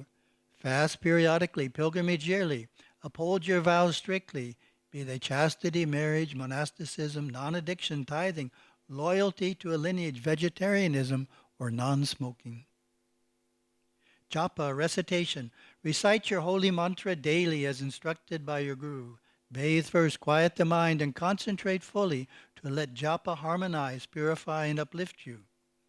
Let japa quell the emotions and rivers of thought. And the 10th one, the last one, is the niyama of tapas, tavam in Tamil, austerity. Practice from time to time austerity, serious disciplines, penance, and sacrifice. Atone for misdeeds through penance, such as 108 prostrations or fasting. Perform self-denial, giving up cherished possessions, money, or time.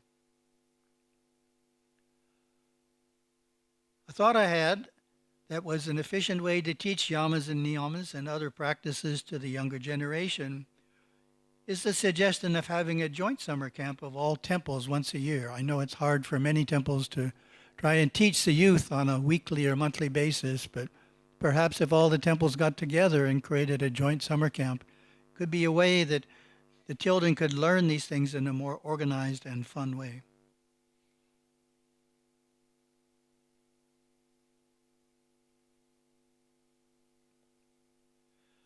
Another practice that Saiba Vinodvidai mentions is Sandhya Vandana, the idea of a personal practice held around sunrise and sunset. So let me share a story about that. I was working with a group of Hindu university students they're called Hindu Students Association in the state of Texas. Worked with them for about 4 years, and I learned a lot from them. And one of the things I learned was this, that though we've managed to establish many, many temples in the UK and the US, one of the things that's missing is daily practice. In other words, it's common for teenagers to take up a practice such as Sandhya Vandana, Gayatri Mantra, Om Namah Shivaya, some type of meditation in their teenage years. And somehow that practice, though, is stronger in Sri Lanka and India than it is here and in the US. It's not being followed by very many people. So all of these students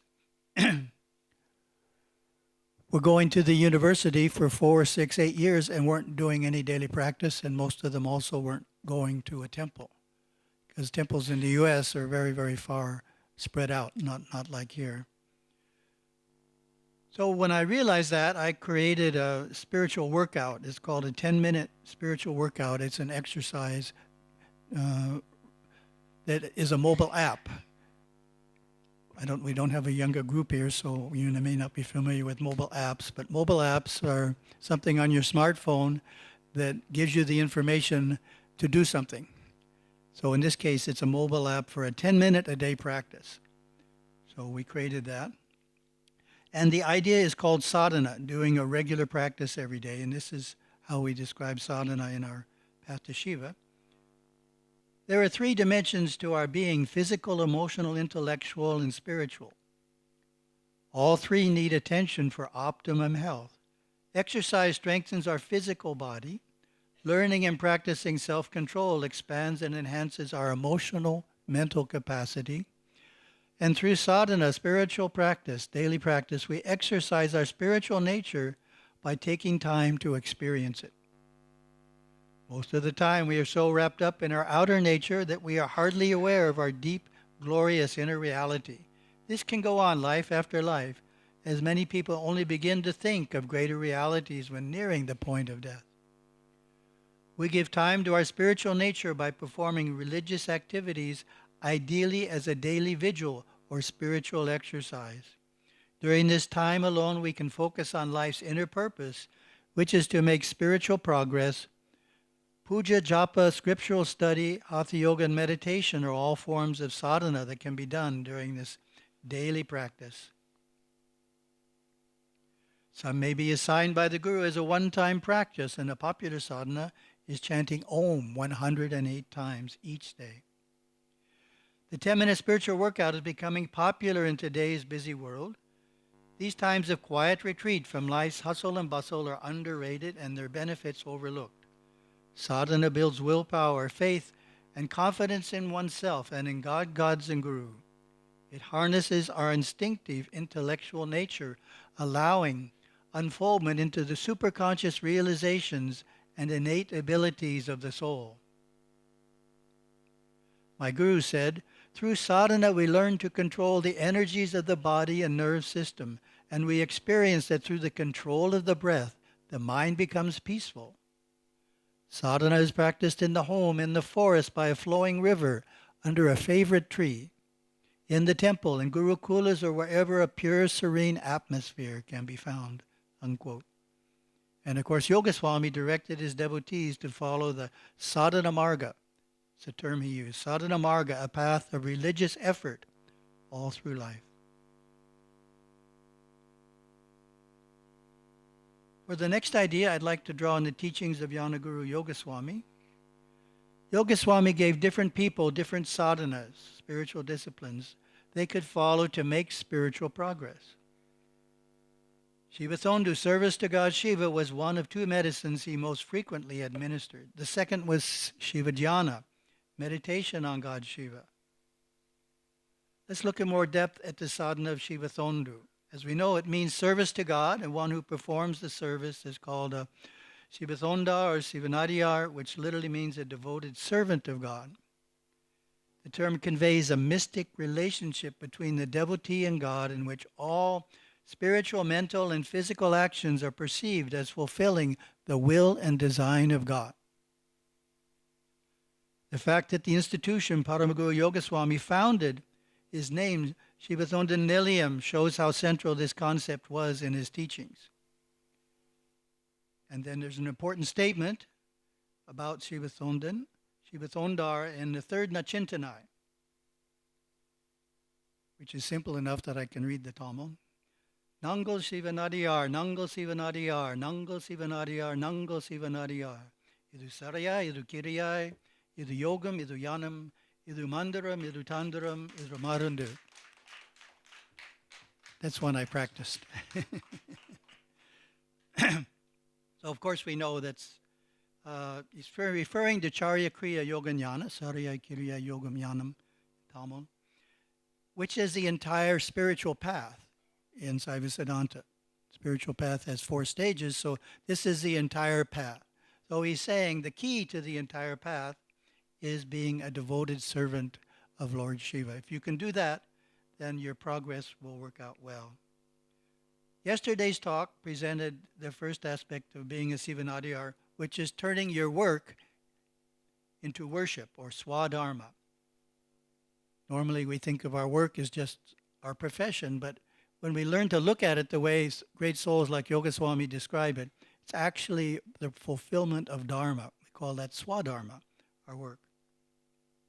So today's talk on Shiva Thondar is a second aspect, which is performing selfless service, helping other people. So we have a story on that. It's in our book, Guru Chronicles. We have a book which delineates the lives of our Guru Parampara, going backwards, Gurudeva, Yoga Swami, Chalapa Swami, Karai Swami, Rishi, Tirumular, and Nandinala are all described in the book. Swami opened the path of service to his devotees. Work, work, work, serve, serve, serve. He always had a project going, something that seemed like more than anyone or any group of people could accomplish. And he demanded it be done to perfection, never allowing them to settle for second-rate performances. If it was a drama for a Hindu festival, he would boldly offer advice about the production. Swami might even act out parts of the pageant like a director, rehearsing scenes, stretching each participant a little beyond what he thought was his or her capacity. You are more than you think you are, he would chide. Each one discovered new strength in fulfilling his expectations. A devotee recalls, if you were organizing a feeding for 1,000 people at Nalur Temple, he made sure you had everything planned well so the event would go smoothly. He wanted to know precisely what curries you planned to serve and might suggest substitutions or cutting back on the quantity. 3 curries is enough, he would direct. If you and other devotees were rebuilding a temple that had fallen into disrepair, he would get involved, making sure you rebuilt it properly and had the necessary ceremonies conducted for its reopening. He would even inquire if you had provided an adequate endowment to keep the temple functioning well into the future. These stories bring out the aspect of Shiva Thondu, which is doing every task well, which causes us to strengthen our willpower and self-control. A quote from words of our master expresses this idea. Whatever work you have to do, do it well. This in itself is yoga. The last paragraph of the story brings up an aspect of being a Sivanadiyar, which is to truly feel that rather than I am the one who has achieved this, that it is God Shiva making this happen through me and the others involved. The story continues. If a devotee had accomplished something and came to Swami for praise, he would strip him down to size quickly. Sometimes he would ignore a devotee's achievement entirely and quickly guide his attention to another project that needed work, or he would scold. So you think you have put on a good feeding. Was it you who put life into the food, into those who cooked the curries, who created hunger, who discovered the way to satisfy it? My child, you must not think you have done anything. It is all the work of the Lord. When you know that, then you will know you have done nothing. One final quote from Yoga Swami provides an excellent summary of the ideas presented. See everything you see as Siva. Do everything you do as Shiva Thondu. Give up this I and mine. Nandari Vanakam.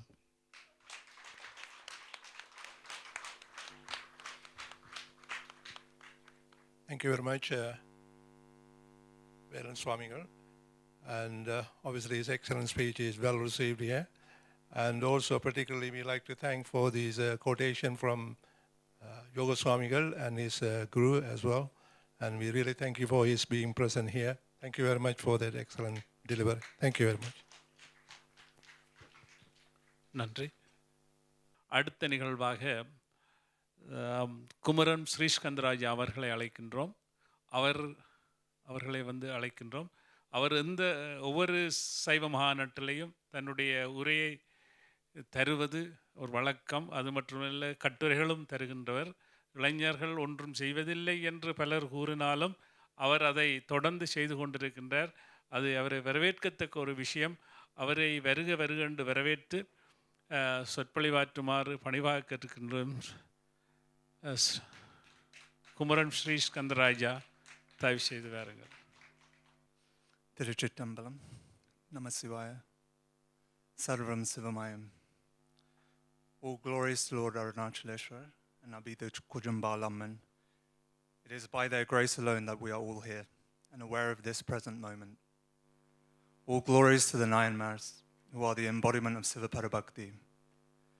I'm eternally grateful to them for showering us all with their grace, for continually reminding us as to what is Siva Bhakti, and for brightly lighting the plethora of paths to Shiva's holy feet. My humble respects to both revered special guest speakers, Guru Mahasanidanam Sadguru Bodhinath Velan Swami from Kaviyadinam, and Guru Mahasanidanam Srila Sri Somasundara Desagar Jnana Samada Paramacharya Swamigal from Nallur Adinam. My humble respects and gratitude to the organizers of this conference and heartfelt respects to all Siva Bhaktas present here today. I'm blessed to have this opportunity to speak for a few minutes on a topic that I don't believe has been specifically discussed during the 19 years of cyber conferences held in the UK. I'd like to take some of your time to briefly discuss the ethics of dairy farming and its relevance to us as Saivites. Over the years, I've heard various people query the excessive use of milk in Koil Abhishekams. I've even heard this being debated during a Q&A session in a previous cyber conference held here at the London Shriman Koil. I'll not be focusing on this particular point, although I would briefly state my humble view that Lord Shiva is not specifically pleased by the volume of milk that we offer onto him, but the volume of Siva Bhakti that flows and spills out of our own hearts when we offer even a drop of milk to him. The Nayanmars, the greatest teachers and examples of Siva Bhakti, clearly enlighten us to the fact that Shiva gleefully accepts the offerings of his devotees if they are deeply heartfelt and sincere. In the case of Sakya Nayanar, he unconsciously threw a stone at a Sivalingam with great devotion. He felt that it was Shiva's divine will to worship him daily by throwing a stone at the lingam as an offering. Sakya Nayanar would not eat until he had performed his daily pebble-throwing offering to Shiva. Such was the purity of his devotion that Shiva appeared before him, blessed him, and transported him to Mount Kailayam. Whether we offer a flower, milk, honey, yogurt, or even a rock to Sivaparaman, it is our love that we are offering to Shiva. The offering becomes holy by the purity of our heart and hand in offering. Those rare souls who demonstrate and embody the purest form of Shiva Bhakti, only they supersede all conventional orthodoxy, all agamic traditions. With this in mind, I'd like to shed some light on unethical and un-Saivite dairy farming practices prevalent in the UK and further afield. It is important to remember cows produce milk for the same reason that humans do, to nourish their young. In the UK and many other countries across the world, in order to force cows to produce milk, factory farm operators typically impregnate them using artificial insemination every year. Calves are generally torn away from their mothers within a day of birth, which understandably causes both mother cow and calf extreme distress.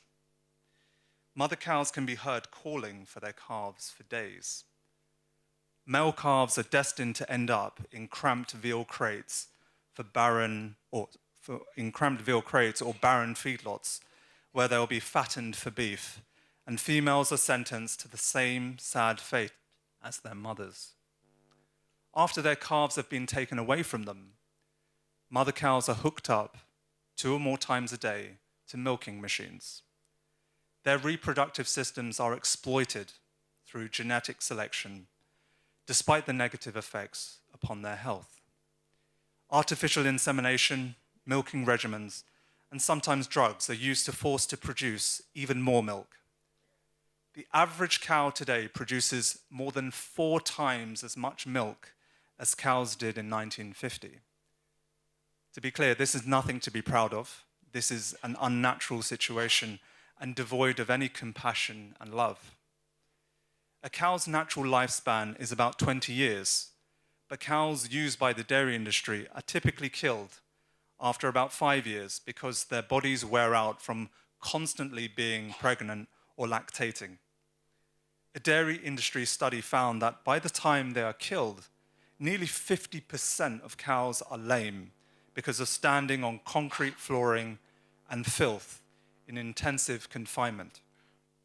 Cows' bodies are often turned into soup, food for dogs and cats, or ground beef because they're too spent to be used for anything else.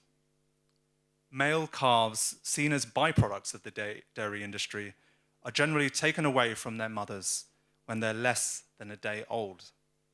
Many are shipped off to barren, filthy feedlots to await slaughter. Others are kept in cramped pens or tiny crates, where they're prevented from moving, much so that their flesh will stay tender. In order to make their flesh white, the calves are fed a diet that is low in iron and has little nutritive value. This heinous treatment makes them ill, and they frequently suffer from anemia, diarrhea, and pneumonia. Frightened, sick, and alone, these calves are killed after only a few months of life so that their flesh can be sold as veal. All adult and baby cows, whether raised for their flesh or their milk, are eventually shipped to a slaughterhouse and killed. A lot of people within our Saiva community would be oblivious to the abhorrent torture cows and bulls undergo. Every time we buy, consume, or offer to God dairy products that are sold in our local supermarkets, we are unintentionally supporting the horrific treatment of these divine animals.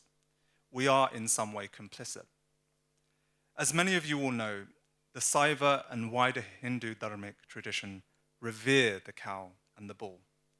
Nandi as Vahanam for Shiva and protector of Dharma is very much the symbol of Saivism, as you can see. Nandi is the essence of Saivism, pure, selfless, devout, and calm. In recent years, the tradition of hoisting a flag with Nandi at religious functions and temples has been revived. In Vedic description, Kamudenu is a goddess manifesting as a divine cow who is considered to be the mother of all cows. In iconography, she is generally depicted as a white cow with a female head, or as a white cow containing various deities within her body. Kamadenu's complexion is like the white clouds. Every part of the cow's body has a religious significance. Its 4 legs symbolize the Vedas, and its teeth the 4 Purusharthas. Its horns symbolize the gods. Its face symbolizes the sun and the moon. Its shoulders, Agni, the god of fire, and its legs, the Himalayas. The spiritual significance of the cow is readily apparent in the use of milk, butter, and ghee in Vedic ritual ceremonies. These foods are all meant to be sattvic in quality, i.e. pure, essential, natural, vital, energy-containing, clean, conscious, true, honest, and wise. However, the sattvic quality of the milk is significantly undermined due to the abusive and exploitative way the cows are reared. It is arguable whether there is any sattvic quality left within the milk sold in our local supermarkets. When we do Palabhisham, we are offering to our deities milk, in truth, that is tainted with heartache and suffering of these divine animals. Witnessing milk being poured onto a Sivalingam or any other deity in our coils is one of the most beautiful sights to behold. However, becoming aware of the suffering the cows endure, in truth, tarnishes this auspicious ritual. There are several examples within the Saiva tradition where bhaktas and Saiva saints have expressed great love and admiration for the cow. A perfect example of compassion and love for cows can be clearly found within the life of one of the greatest Siddhas, Tirumala Nayanar.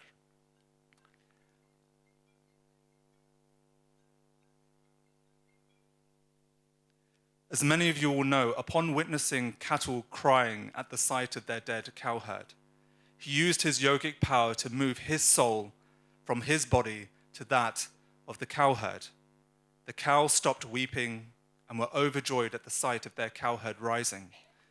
This incident is profoundly insightful, for it reveals the depths of compassion, love, and importance the great Siddha Tirumoolar had for cows and the respect for life. The original cowherd's name was Moolan, so he became known as Tirumoolar because he had entered into the mortal frame of Moolan. So whilst the great Tirumoolar was willing to leave his body to halt the tears of a few group of cow, I ask, what are we as a community of Saivites willing to do, knowing that the symbol of our faith and most revered animal is continually tortured to produce dairy products which we then consume and offer to our deities? It would be incredibly challenging to change the unethical practices of the dairy farming industry in this country and around the world. But as a temporary measure, at the very least, we should start to use organic milk for temple use. Organic farming tends to be more ethical and compassionate than normal practices. However, to be clear, they are not aligned with our exalted Saivite values. An ideal situation would be for the Federation of Saiva Coils to source their milk or to partner with a group such as the Ahimsa Dairy Foundation, which is based in the UK. The aim of this foundation is to establish slaughter-free dairies across Britain with the following key objectives. So to ensure no slaughter of cows, calves or bulls, to ensure that the herds are protected for life, hospice for non-productive cows and bulls, an open grazing policy, educating and campaigning for slaughter-free milk and better care of cows, to pilot, model and replicate sustainable Ahimsa dairies, to establish an Ahimsa label certifying slaughter-free milk, and to support the establishment of Ahimsa dairies and ox working farms. These objectives, from my point of view, seem to be very much aligned with our Saiva values and the aspirations we would want to support and encourage. To give an idea of cost, Ahimsa milk can be purchased for £3.25 plus £2 delivery. To be clear, I have no association with this particular foundation, but merely just conveying a few facts. For those who question where is the money going to come from to fund this ethical milk, I must stress that devotees regularly bring milk to the coil to offer deities. It is really a matter of establishing a specific funding pool for ethically sourced products to use for our pujas and abhishekams. We need to educate ourselves and the wider Saiva community regarding animal welfare. Whilst it is heartening to see the flag of Nandi being hoisted in temples and everywhere around it I can see, it would have even more meaning if we took steps to consider the welfare of the cow and the bull, who are the symbols of our Samyam. My dream, finally, my dream would be to see us establish a Saiva farm actually as part of the Federation, servicing the dairy requirements of all the Saiva temples in London. With Shiva's grace, may this one day become a reality. Sarvam Sivamayam Ambesavam. அருமையான சொற்பொழிவை ஆற்றி அமர்ந்திருக்கின்ற குமரன் ஸ்ரீஸ்கந்தராஜ் அவர்களுக்கு நாங்கள் எங்களுடைய சைவ திருக்கோயில் ஒன்றியத்தினுடைய சார்பிலே நன்றியையும் பாராட்டுக்களையும் தெரிவித்துக் கொள்கிறோம். நீங்களும் தெரிவித்துக் கொள்ளுங்கள். ஏனென்றால் இந்த குறைபாடு இளைஞர்கள் இதில் பங்கு பெற்றுவதில்லை இல்லை இல்லை இல்லை என்று, ஆனால் ஏதோ வகையில் பங்கு பற்றி கொண்டிருக்கின்றார்கள். அது பெருமைக்குரியதும் பாராட்டுதலுக்குரியதும் என்பதை கூறிக்கொண்டு அடுத்த நிகழ்ச்சியாக டாக்டர் ரம்யா சந்திரபாலன் அவர்கள் அழைக்கின்றோம். வாருங்கள் please. Ramya Chandrabalan. Guru Brahma, Guru Vishnu, Guru Devo Maheshwara, Guru Saksha Parabrahma, Tatsmai Sri Gurudev Namaha. Vanakkam, honored guests, respected elders and devotees. Thank you for the opportunity to speak at the 19th Saiva Conference. And it's with the deepest humility that I speak on the same stage that my Guru has just spoken, Satguru Bodhinatha Velan Swami. The teachings of my Guru lineage speak of 3 pillars of Saivism: the temples, the scriptures, and the Guru. I have found these 3 pillars a strong foundation as a second-generation Tamil Saivite growing up in the West. In 2015, my brother and I were kindly requested by the foremost international Hindu magazine, Hinduism Today, to report on London Saivite temples. Hinduism Today reaches over 80 countries in print form alone, and many more in digital form and as an app. This was a wonderful opportunity to showcase what we have here in London in particular. What began as a commission for a 4-page article resulted in a 10-page feature piece, and we also got front cover. Why? Because what we have here in London is unique. Hinduism Today labelled London as the bastion of Saivism in the West.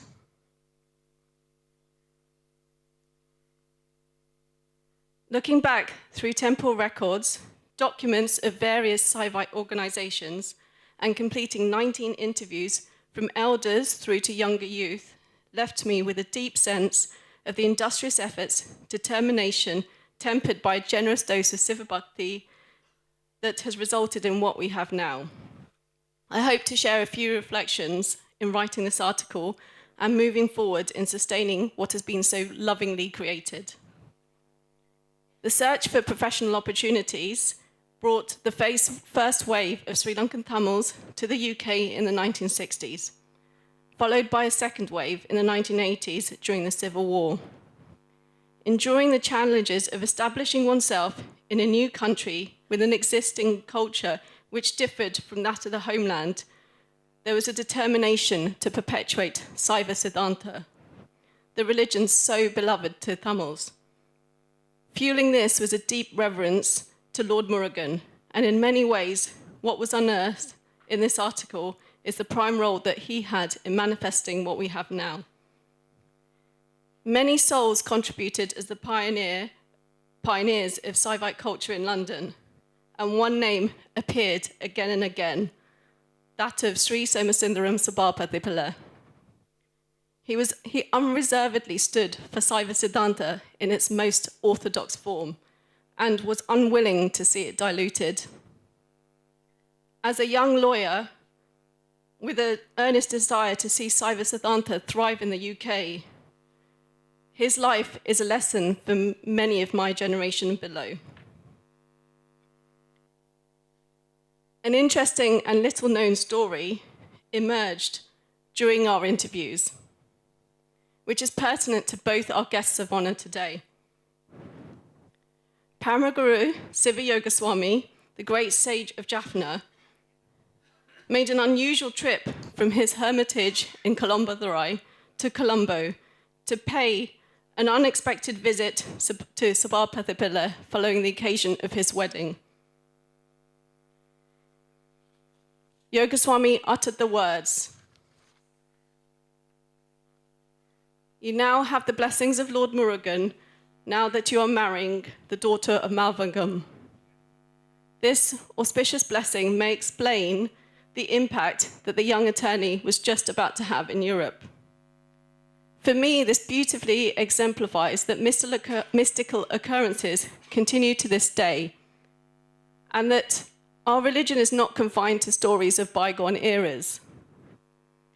Further still was the story of Satguru Savaya Subramania Swami, who gifted the Pilaya at Highgate Hill Murugan Temple during a time of uncertainty with the blessings that when obstacles arise, Pilaya will guide.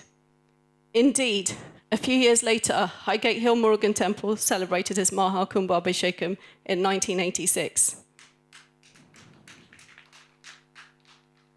On the note of our dear Pilaya beginning all endeavours, it is interesting that his home in Wimbledon, Sri Ganapati Temple, is now recognised as the first Hindu temple in Europe, which is an example of how forward-thinking religious leadership was at the time, Now we have 23 and counting Saivite temples in London alone. Central to this article was the grace of Thirichandor Murugan. After years of pujas in the homes of ardent devotees, the time had come for a murti to be brought to London. In 1973, this prayer was manifested in the form of a 32-inch tall Panjaloha replica of Senthil Andava, the beloved lord of the seaside town of Thirichandor. Many are the stories of his auspicious abode in South India, and perhaps less apparent is the work of His Grace here in the UK.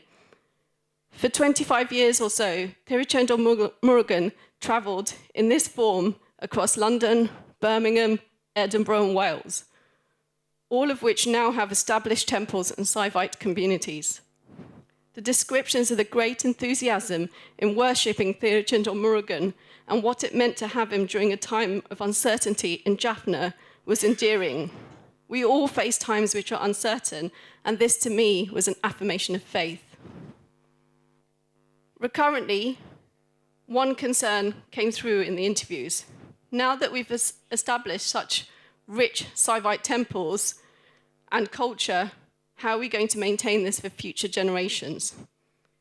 In the UK, we have many thriving Hindu religious teachings: Swami Narayan, Ramakrishna, Vivekananda, Satya Sai Baba, and so on, providing youth with a myriad of options.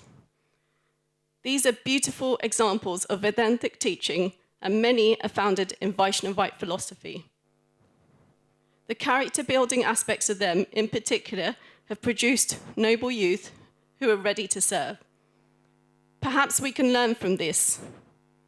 Their teachings are easily accessible in English, the language most familiar to our Tamil youth right now, who may not speak or understand Tamil, but the written word is more challenging. They also speak of practical examples of how being a Hindu can help in their daily life.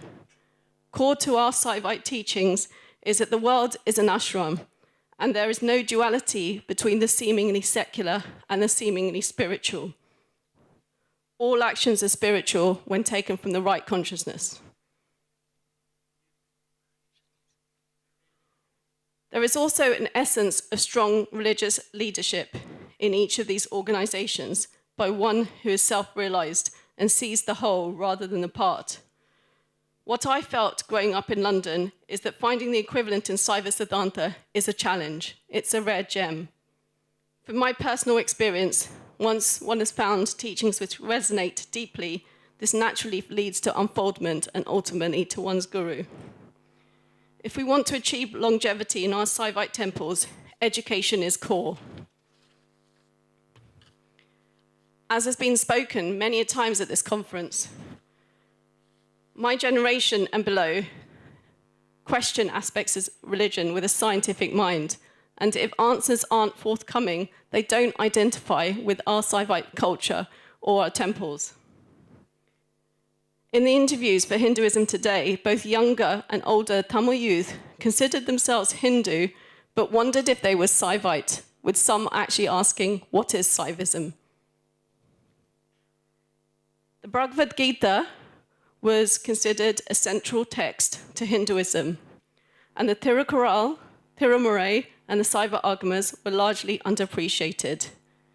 When answers are not easily available, youth seem to go elsewhere to find them, forgoing the precious gift that lies in the religion of their parents and their grandparents, right in the palm of their hands.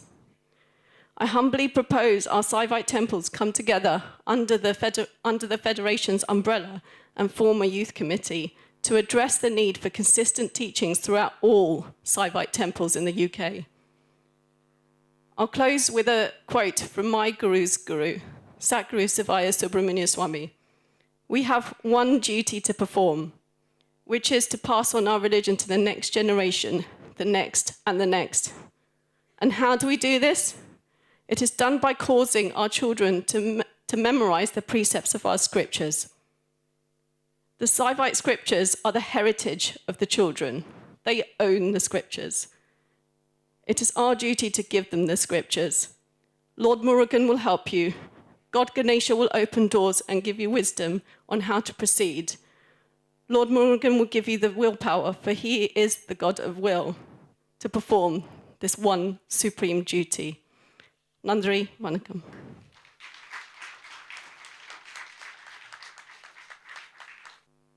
அருமையான ஒரு சொற்பொழிவை ஆற்றியிருந்தார் doctor